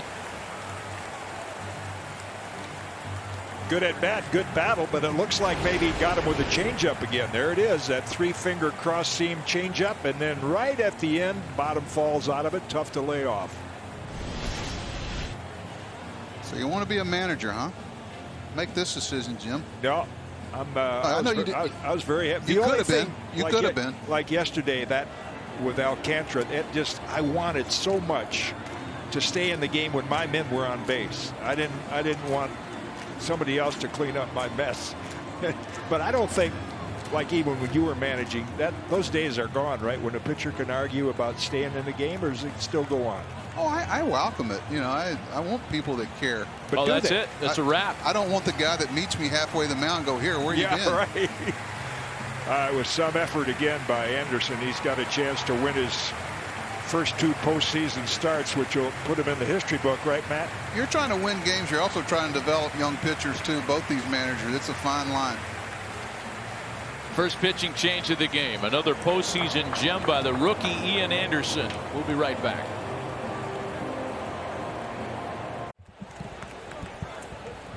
Darren O'Day enters in the first Hartford pitching change of the game. Inherits base runner and 2 gone, and he'll face Brian Anderson trying to hold a 2-0 Atlanta lead here in the 6th. O'Day pitched a scoreless inning in the opener yesterday with a strikeout. He is not allowed to run this postseason, and a guy that Buck Showalter is very familiar with. It's a tough call here. You bring him in against a guy you know they won't pinch hit for. Okay, you don't want the left-handed hitter up. Not that Darren can't get him out. And you're also thinking about there's 2 outs. If he finishes his inning, you can make any pitching change you want to next inning, depending on how they start the inning. Darren's just a quality relief pitcher. Knows who he is, knows who he isn't. 37-year-old right-hander comes at you from that unusual drop-down angle. An all-star in 2015 with you in Baltimore. Looked like he wanted that pitch, like he thought it might have been a strike. This is where good hitters will keyhole a pitcher. You're going to look for a pitch in a certain area. If it's there, full swing. If not, take it. Usually breaking ball strike from Darren in this situation. That's why he's still doing it. 2 balls and a strike. Fearless competitor, tough. You find something he doesn't do well. Hey, you don't get left-handed hitters out. Well, I'm going to figure out how to do it. He's one of the few guys that will elevate the ball from that angle to left-hand hitters. Throw a 4-seamer up there. He wanted to be more than just a right-on-right guy, even though he's very good at it. Birdie stolen 9 bases in 11 attempts. There he goes. Got a huge jump, and it comes in and hits Anderson. Yeah, that was some alert base running. I mean, Birdie kind of gambled, and O'Day couldn't stop his motion. Maybe that, I don't know, maybe that upset him, whether he took a peek at him, but that was way in off the plate, obviously. And Snitker's evaluation there is that Darren O'Day can get one of these 2 right-handed hitters out. He doesn't think they'll pinch hit for either one of them. But he wants to stay away from Joyce at bat, which O'Day will have to face if he doesn't get this guy out. Yeah, big consequences here because Matt Joyce has made his career against right-handed pitching. So the biggest at bat of the ball game for either side here, Garrett Cooper. Tying runs on base with 2 gone. Cooper 0 for 2 today. And just for those who, because we haven't had a lot of baseball this year, the new rule is when a reliever comes in now, middle of an inning, he has to face 3 hitters. So if he doesn't get Cooper out, he has to face the left-hand hitting Joyce, which is what Brian Snitker's trying to avoid. Unless you want to walk him with the bases loaded with a 2-0 game. There is a base open. A ball and a strike to Garrett Cooper. Yeah, I would think, Buck, this is a pretty good challenge for O'Day, because you got a guy in the batter's box that waits and takes the ball the other way. That might be his toughest hitter to match up against. Yeah, and believe me, a guy like Darren knows that. He's going to think more about 2-seamer on the inner half. But he's also, the bread and butter is going to be the breaking ball that starts as a strike and leaves the strike zone. Big opportunity for Cooper, who has stranded 3 base runners today. 2 balls and a strike. Additionally disconcerting for the Braves in terms of the next at bat, should it happen, as you take a look at how good the Braves bullpen has been. I've heard it said often of guys that drop down with that angle right-handed like Darren O'Day, Buck, that ball can flatten out to a left-handed hitter. Not to mention Joyce is excellent against right-handed pitching.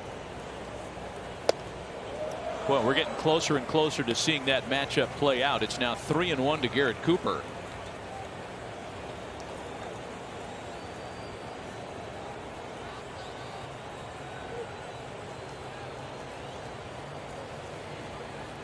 Yeah. 1-out single by Birdie. Anderson was hit with a pitch with 2 gone. And now it's 3 balls and a strike.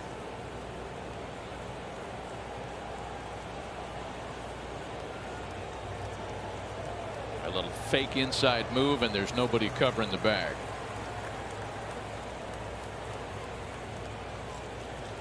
The Marlins have not had a lot of opportunities in this game. That's how good Ian Anderson was.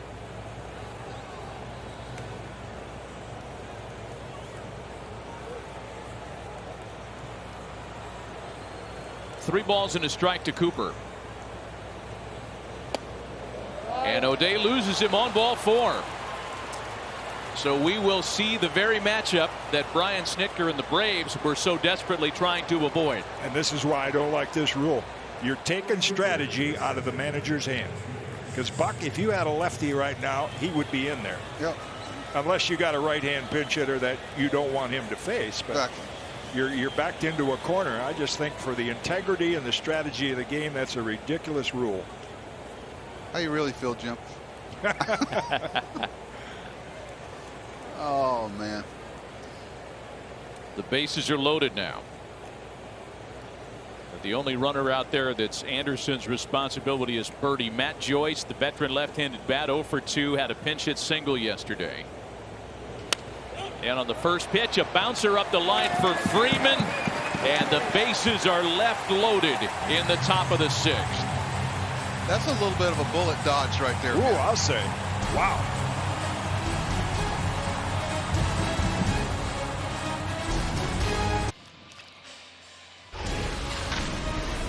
Welcome back to the Doosan National League Division Series on MLB Network with Jim Kaat, Buck Showalter, and Tom Verducci. Matt Vasgersian, and a 2-0 lead for Atlanta. Braves batting in the bottom half of the 6th inning against a new pitcher. Pablo Lopez was really superb despite the 2 homers he allowed today. He leaps trailing 2-0 and will hand the ball to the left-hander Richard Blyer. You know a little about this guy, Buck. Yeah, he's a guy we had, and they acquired him from Baltimore. Really gutsy pitcher. Hard sinker. Center field off the bat of Freddie Freeman, 1 gone. The thing you like about him, Jim, in today's game, we're just talking about the three-hitter minimum, is that he can defend himself against right-handed hitters because of the sinker. A little breaking ball and a lot of guts. This guy will come at you. He's kind of a throwback guy. He doesn't throw 100 miles an hour. He knows who he is. He's overcome some injuries along the way. A lot of people telling him he couldn't do it pitching like that. But he just keeps trusting himself down in the zone. 1 gone for Marcelo Zuna. Well, if you don't throw exceptionally hard, there he just snuck the cheese by him. That's about as hard as yeah. In fact, Richard would say, hey, I need to pitch more. I'm too strong. I'm too strong right now. It's high and hard or low and slow. Yeah, that sinker you talk about led to a terrific ground ball rate this year. Richard Blyer led all major league relievers with a 70% ground ball rate. Appeared in just 2 games with the Orioles before being dealt to the Marlins this year.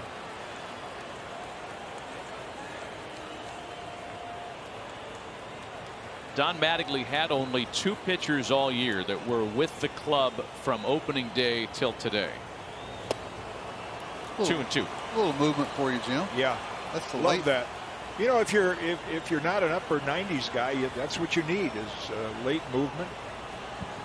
Hitter can't protect both sides of the plate. Have some moving in, some moving out.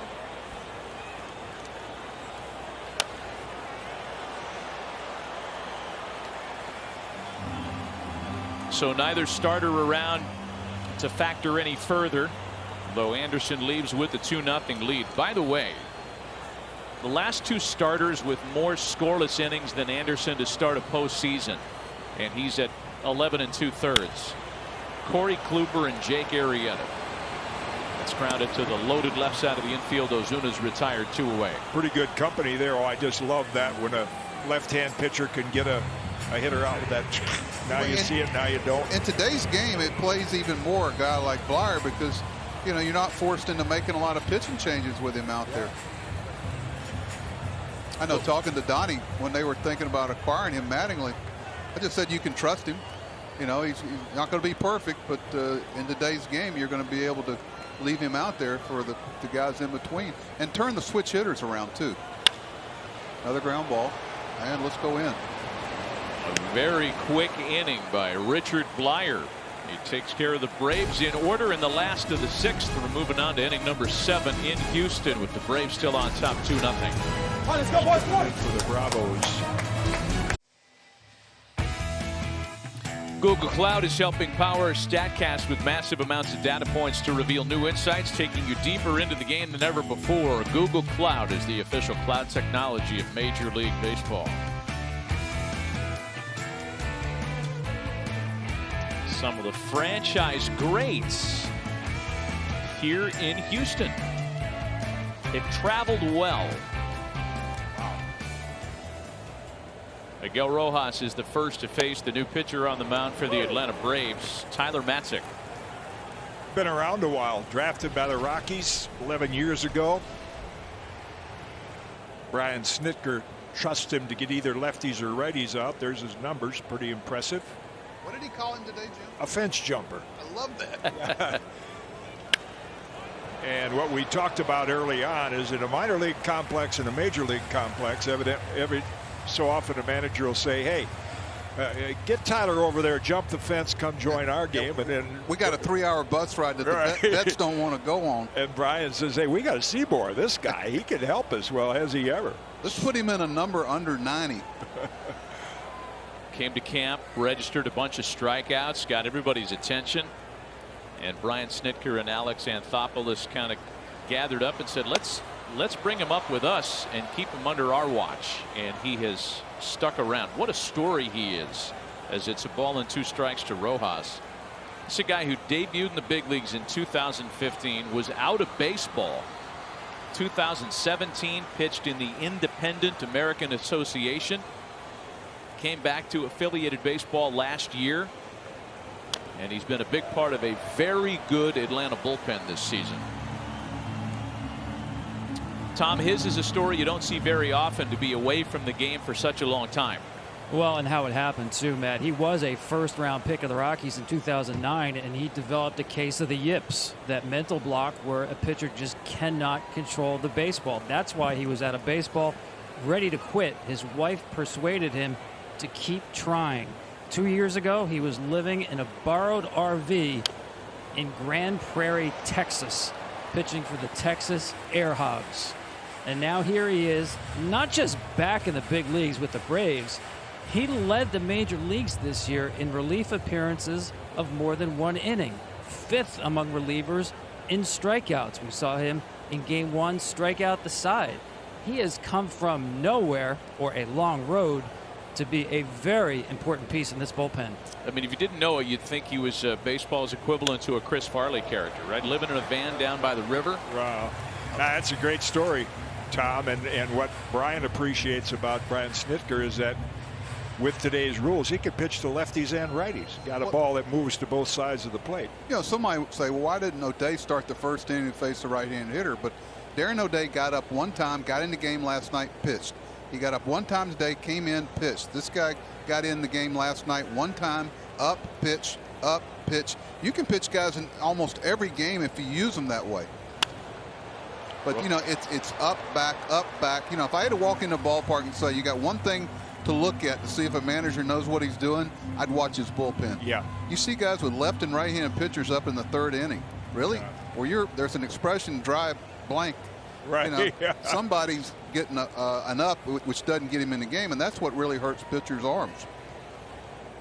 Same formula yesterday, only they got a longer start from Anderson than for Fried. It was O'Day and then Matzik yesterday. That's the same order today, and Matzik struck out all 3 he faced yesterday. Wow. He struck out all 4 he's faced in the series.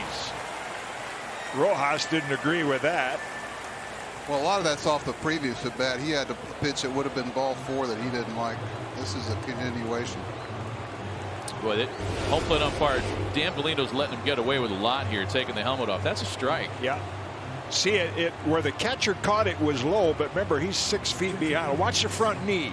See, it does tickle the front knee of Rojas, so technically that would be a strike. Now, Jim, were you a pitcher or a hitter? Yeah, I was a pitcher. Okay. Yeah. Hitters got way too many. No, Have they instituted an advantage to a pitcher in the last 50 years? No. Okay, I agree. But that really, the last at bat was the one that he actually did miss, would have been ball 4, and so anything close he wasn't going to be too happy about.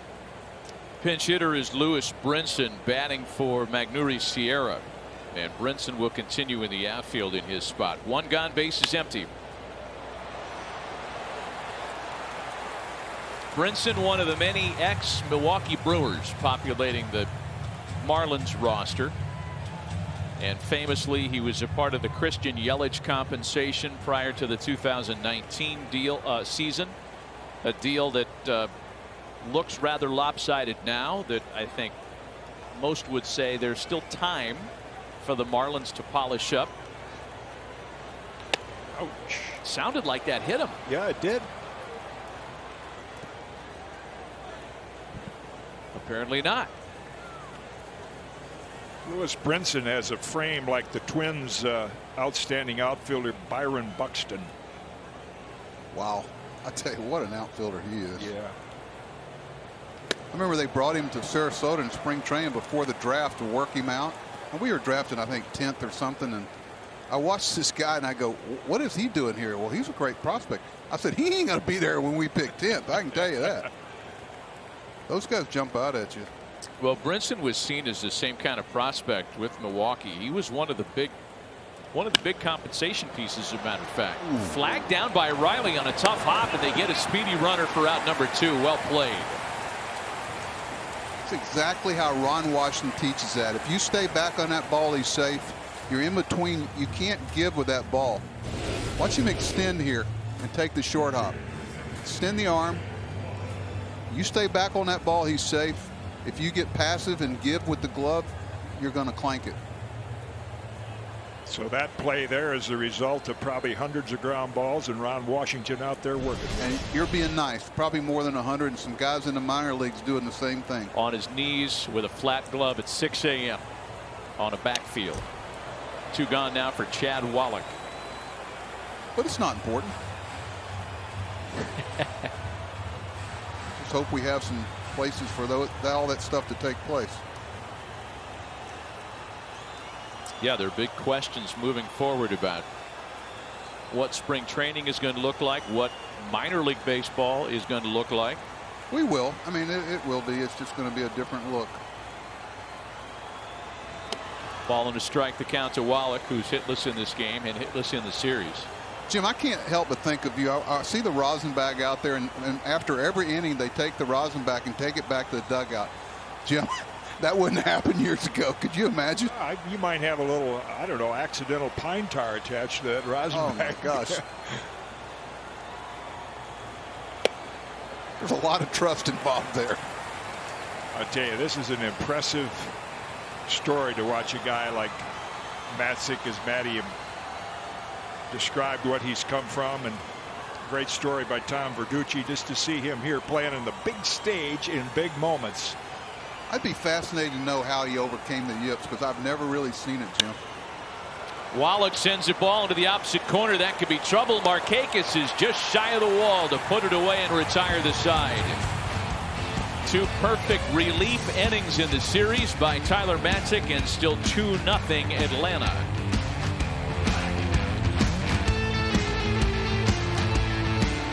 For Doosan, built to win moments of the game. A couple of homers have provided the difference in this one from a team that hit more home runs than anybody else in baseball, not the Dodgers. Dansby Swanson with a solo shot, and Travis d'Arnaud with a second in as many days in the series. 2-0 Atlanta. Some changes as we get to the bottom half of the 7th inning. Lewis Brinson, as we guessed, takes over for Sierra in center field after pinch hitting for him last half inning. And a new pitcher, he is the 9-year veteran right-hander Brad Boxberger, who starts Ozzie Albies with a swing and a miss. An all-star back in 2015 when he saved a career best 41 games with the Rays. Brad has been around the block a time or two, and coming off a very good regular season with the Marlins.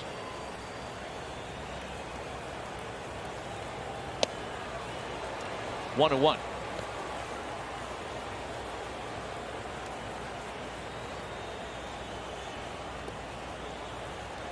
Albies just 1 for 7 in the series. Had a fine defensive afternoon in game 1 yesterday.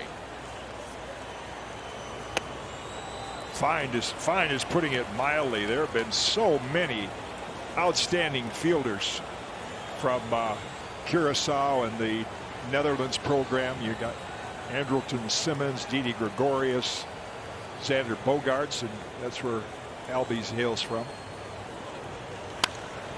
Ozzie swings and sends a high fly ball into right.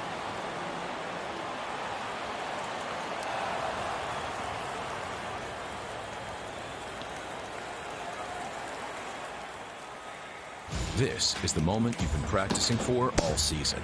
So don't let ED be a distraction. Roman connects you with healthcare professionals online to get convenient ED treatment from the comfort of home. Get up to $50 off at GetRoman.com/TV. One gone for Dansby Swanson.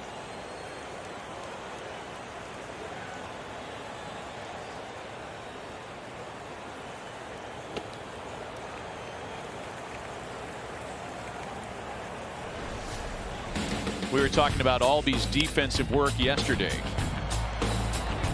You know, the ability to finish off plays. A lot of guys can get to that ball. You finish that off with his glove. Trying to time the apex of your jump. Just the clock that infielders have to have, and trying to develop the clock to speed it up, slow it down, and to finish plays. A lot of guys can get to a ball, but they can't get to a throwing angle where they can complete the play.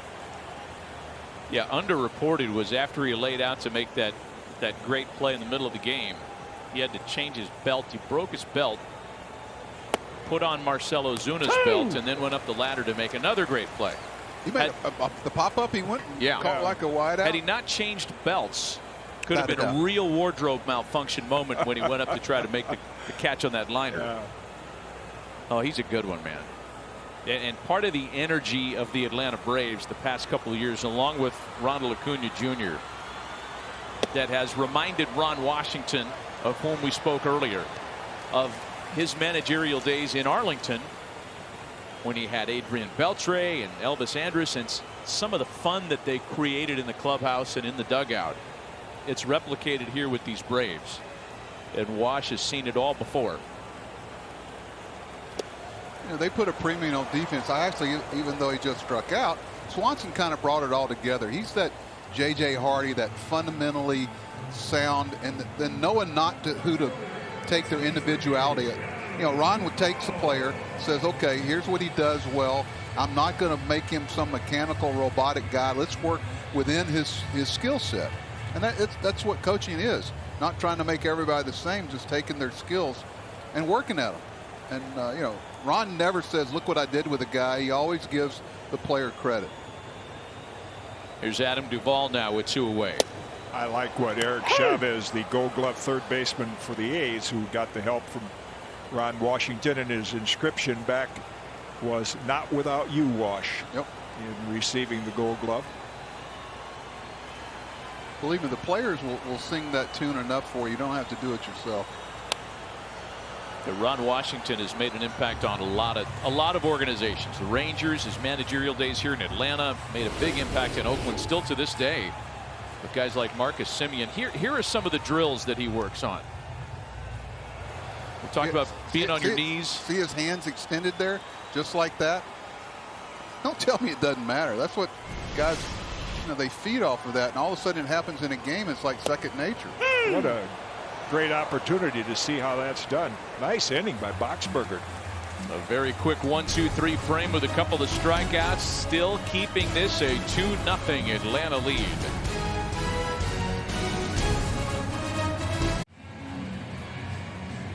The MLB app is the one place to stay up on everything this postseason, including video highlights, pitch tracking, and more. Carry the chase for the pennant in your pocket and download the MLB app today.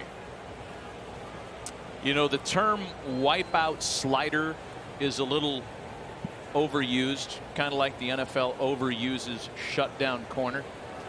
But for no pitcher is wipeout slider more accurate than for Will Smith.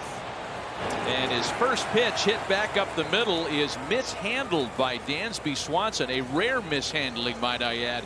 And Corey Dickerson is aboard to start the 8th. That's one thing that's a challenge for a lot of infielders, is the different angles with the shift that are created. You know, he hardly ever has that angle of a ball. Yeah, Wade was left on the other side of second base, and it'd have to be thrown across his body. Well, he's not sure. The pitcher blocks him out of the ball going up there. Then you got the bag to contend with, and then all of a sudden you're trying to get your feet there. It's just different. He makes that play more times than not. Will Smith has been outstanding this postseason for Atlanta. His next pitch, John Birdie sends a little flare out to right. Markakis has it drop in. And on 2 pitches, They get the out at second base. Wow, what a play. Markakis stayed with it and threw out Dickerson. Boy, that looked awfully close down there. What great anticipation by Nick Markakis, Buck. You got to appreciate that. You know, you're the runner at first. You're thinking, wait, he's coming out this. Is he going to catch it? And am I going to get doubled off at first? Now let me go down. Nick made a decision at some point that he knew he wasn't going to get it. He kind of sold it that he was going to catch it and made the runner not get too far off first base. Yeah, he did that by design, and you really can't blame Dickerson. What could he do? You know, he's so close to you. If you get too far out, he can throw behind you and double you up if he catches it. So Smith's first 2 pitches resulted in an error and then a strange fielder's choice play. That's where he thought he was going to catch it. You know, that's something that can never show up in a statistic. Yeah. Is what Markakis just did. And the throw was pretty special as well. That's a baseball player.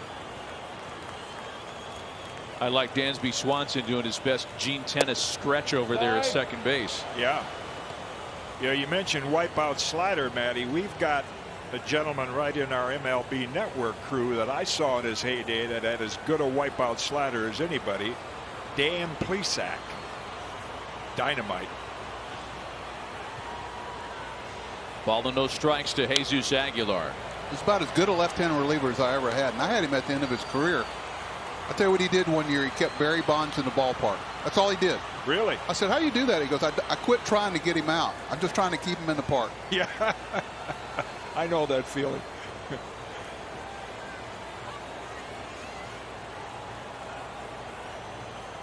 Aguilar representing the tying run. 1 on, 1 out. Top of inning number 8.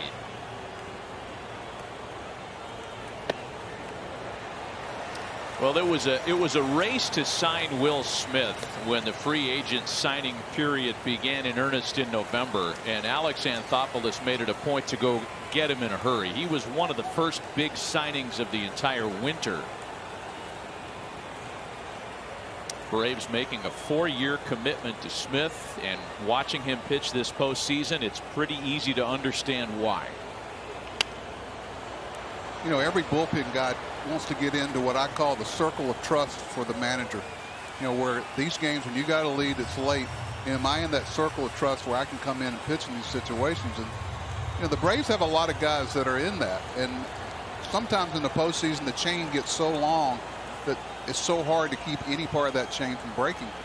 But they've got a lot of guys that they feel real comfortable going to, obviously.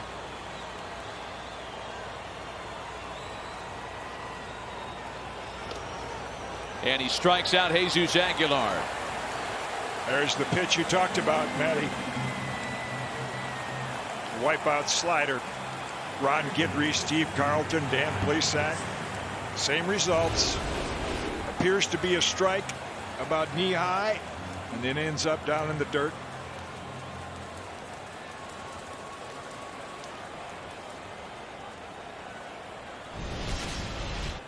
Yeah, I mean, Aguilar looked like he was swinging a croquet mallet trying to make contact with that pitch. 2 gone now for Brian Anderson, who has been on base in all 3 of his plate appearances with a walk, a double. He was hit by a pitch in the 6th.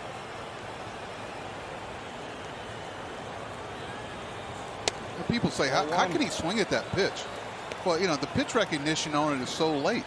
You know, it looks hard and it's going to be there, and the action is late in the presentation to the hitter.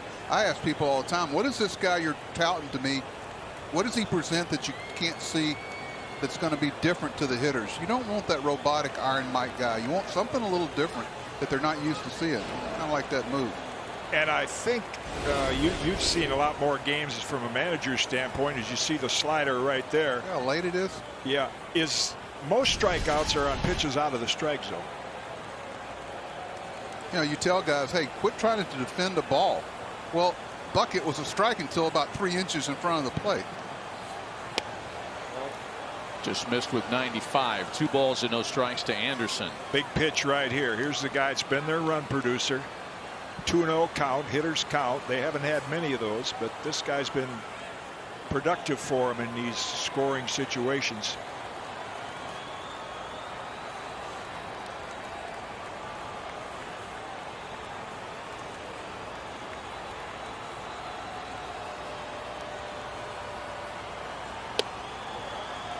Top of the strike zone, 2-1.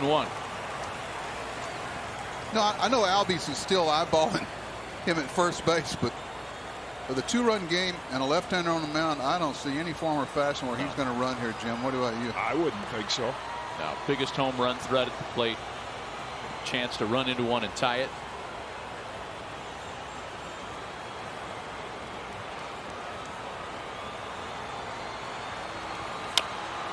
And a comebacker for Smith. Strands a base runner. Another scoreless postseason inning for a real bullpen weapon. We're going to the bottom half of inning number 8. Still 2-0 Atlanta.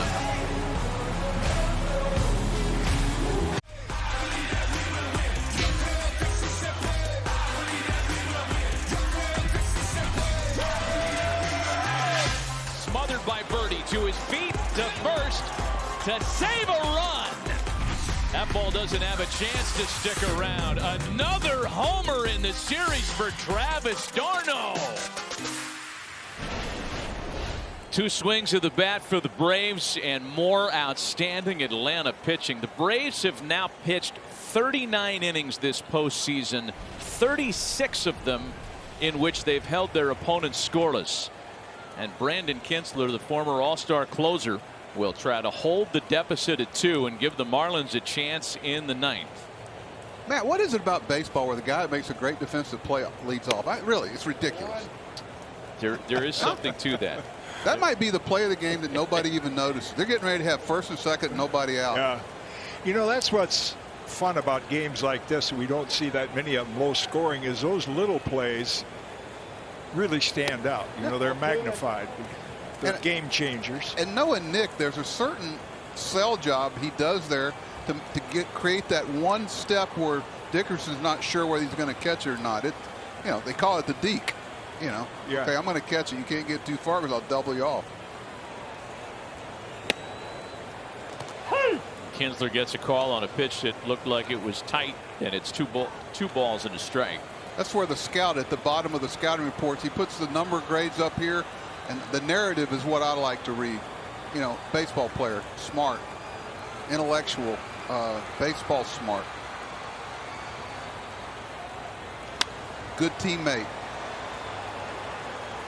Yeah, this has been a treat for me sitting here with you as a former manager, because you see things like that as a pitcher I've never been exposed to. You know, the player development end of it and the things you see. Here it is. This was the play where Markakis was able to throw out Dickerson.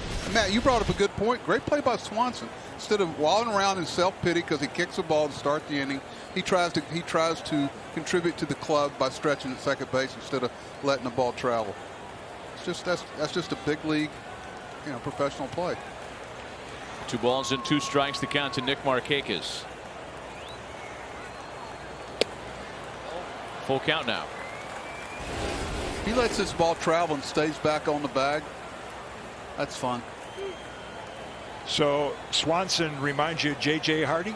Yeah, just from the intellect. Yeah, J.J. Hardy, of course, your shortstop, played for Buck. Yeah, probably the most fundamentally sound shortstop I ever saw. I didn't have Jeter very often, very little. Markakis hits a ground ball sharply to Birdie at second, and there is 1 away.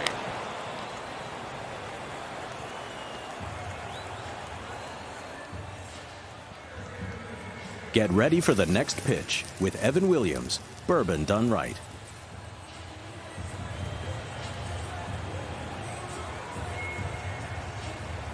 So now Austin Riley, as Mark Melancon is up, Atlanta's closer, though they have multiple players capable of closing. Melancon, the guy who gets the 9th. You know, we talked a lot about comeback stories. Kinsler would be one, not necessarily, but a guy who's been up and down. And then Mark Melancon, I remember being in Red Sox camp as a guest coach years ago. He was trying to hook on. He was with the Yankees briefly. It's a base hit, sharply hit back up the middle for Riley. Next thing you know, that little cut fastball, he's got 50-some saves. Gene Stick Michael, the great GM of the Yankees, had a great expression he used me one time. He said, "Son, never overlook an orchid while searching for a rose." Said, you know, all these guys, you know, I got the roses. You know, there's some orchids out there that can help us too. Ronald Acuna has been held quiet, conspicuously quiet today. So there's a good news, bad news scenario at work if you're a Marlins fan. Good news is he struck out 3 times. Bad news is it means he's due. I used to say that about the really good players. I'd go, okay, yeah, he had a rough day, but somebody's going to pay down the line. Somebody's going to pay for his aggravation. May not be today, may not be this at bat. A good player, somebody pays down the line.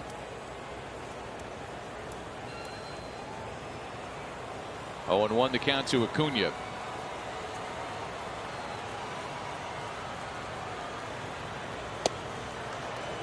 Only once in his career has Ronald Acuna endured a 4 strikeout game. Golden sombrero. Have you ever seen the Platinum? No, I know Kirby Puckett used to good. 3 times is a hat trick, 4 is a golden sombrero. 5's the Platinum. And we're not even going to talk about what 6 is. Yeah. It's a ticket to jump on the fence the other direction. Has anybody ever struck out 6 times in a game? Oh, I'm pretty sure somebody has. Oh, maybe not in a 9-inning game. If you're a manager and you're in extra innings and he's coming up for his 6th at bat, you need to pinch hit for him. That's not fair.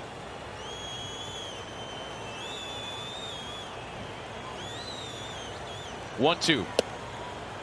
Oh, and they get him for a 4th time today. Got him at the top of the zone that time, it looked like. Now, I'm going to tell you, when you got a veteran coaching staff like Ron Washington, DeMarlo Hale, all their guys, after the game, if you win this game, there's some great teaching moments there where you can not take yourself too seriously. Good framing job by Wallach there. So now Freddie Freeman, who has also been kept quiet today, 0 for 3. I know there's going to be a lot of debate about National League MVP honors, and it's already on. I mean, there are people that feel very strongly for Fernando Tatis Jr., and why wouldn't you? He's an electrifying talent who's had a great year. But if I had a vote, and nobody asked, because I don't, it goes right here. Freddie Freeman is the heart and soul of the Atlanta Braves, having a career year. And when you consider what he's gone through from an off the field standpoint, last year wasn't himself in the postseason, had elbow surgery, had to recover from that earlier this year. Then he gets hit with COVID, a very serious case of COVID. Had to recover from that, didn't have his legs under him for the first 2 weeks of the season. Went on to post big numbers in the short schedule and has led the Braves to perhaps a 5th consecutive postseason victory, or 4th rather. That would be a 4th today, and that'd be the first time in a while the Braves have said that. He would get my vote. I had to vote for a publication. I don't know if I'm allowed to say which one, but it only was overall. It wasn't American League, National League. It was just overall, and that was tough. Yeah. Abreu comes into play. Yep. Good brush back. It's the ideal brush back. Put it under the armpit. No danger of hitting him in the hit. 2-2. Every time a guy throws inside, they're not trying to hit you. Right. Another thing about Freeman that I think is underreported, that the selflessness of a guy like this. Remember in 2017, he's recovering from a broken wrist, and he agreed to go over and play third base rather. He was going to go across the diamond and play a position he'd never played in the big leagues after missing time with a broken wrist to accommodate Matt Adams, who they just acquired. Boy, that throw goes bad. I think it hit DeMarlo Hale. Did it hit the first base coach? I hope not. Wow. What happened there? This is another one of my ex-coaches. He was really solid. DeMarlo's as good as it gets. I hope it didn't hit him. No, he's too quick for that. Slip pitch slipped out of his hand. I guess, man. DeMarlo was added to the staff when Eric Young opted out over COVID concerns earlier this year. And Freddie serves a little looper out to shallow center field. It carries to Brinson to retire the side. One last crack for the Marlins to try to avoid going down 0-2 in the series. Mark Melancon will enter for Atlanta. You're watching the Doosan NLDS telecast on MLB Network, presented by Geico. This copyrighted telecast is presented by authority of the Office of the Commissioner and may not be reproduced or retransmitted in any form. The accounts and descriptions of this game may not be disseminated without express written consent.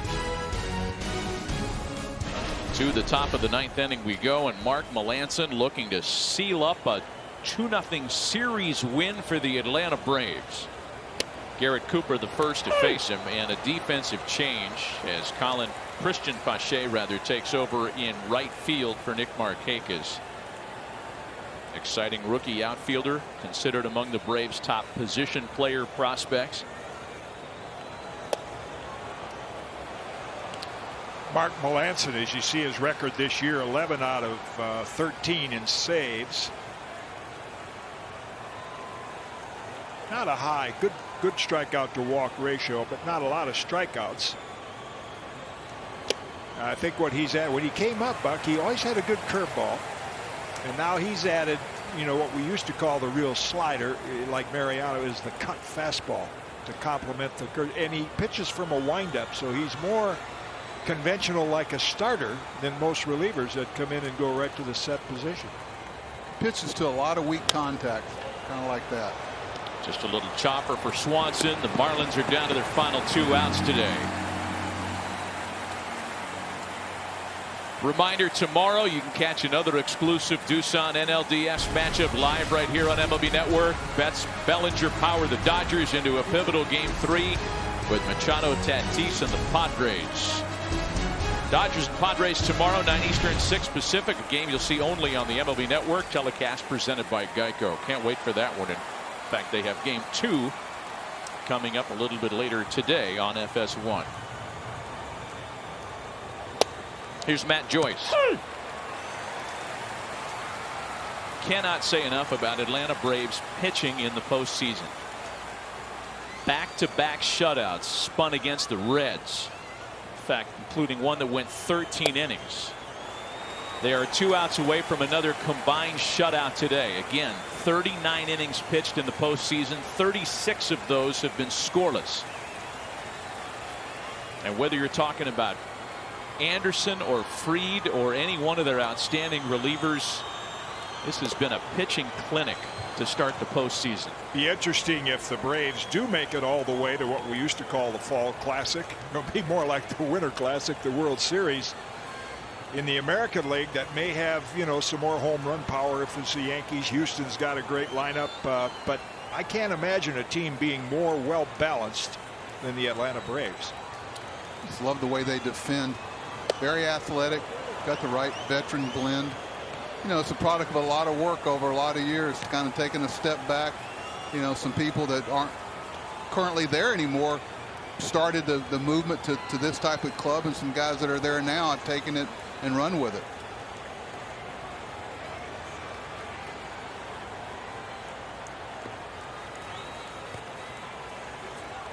Two balls and 2 strikes, the count to Matt Joyce.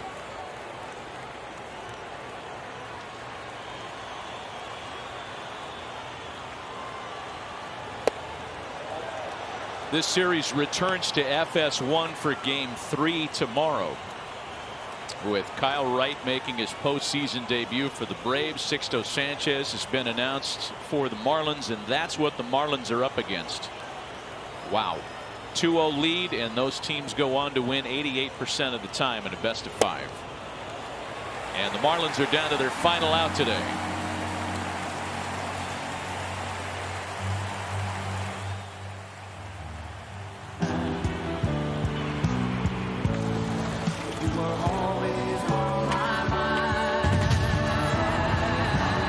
This season, Bank of America is donating to Boys and Girls Clubs of America for each late inning rally. Miguel Rojas will try to keep Game 2 alive for the Marlins. He's had a frustrating afternoon, twice being struck out, once on a called strike 3 in the 7th. Took exceptions with the strike zone in both the 5th and 7th innings today. And it's a ball and a strike to Rojas.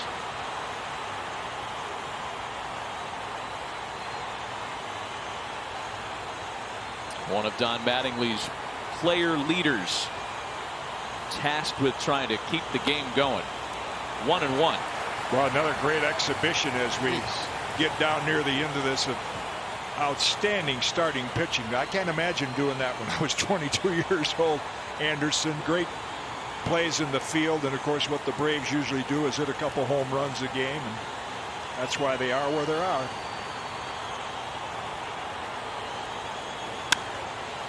Back up the middle for Albies. And the Atlanta Braves have become just the third team in Major League history to spin 3 shutouts through their first 4 postseason games in a year. The 1966 Orioles and the 05 New York Giants.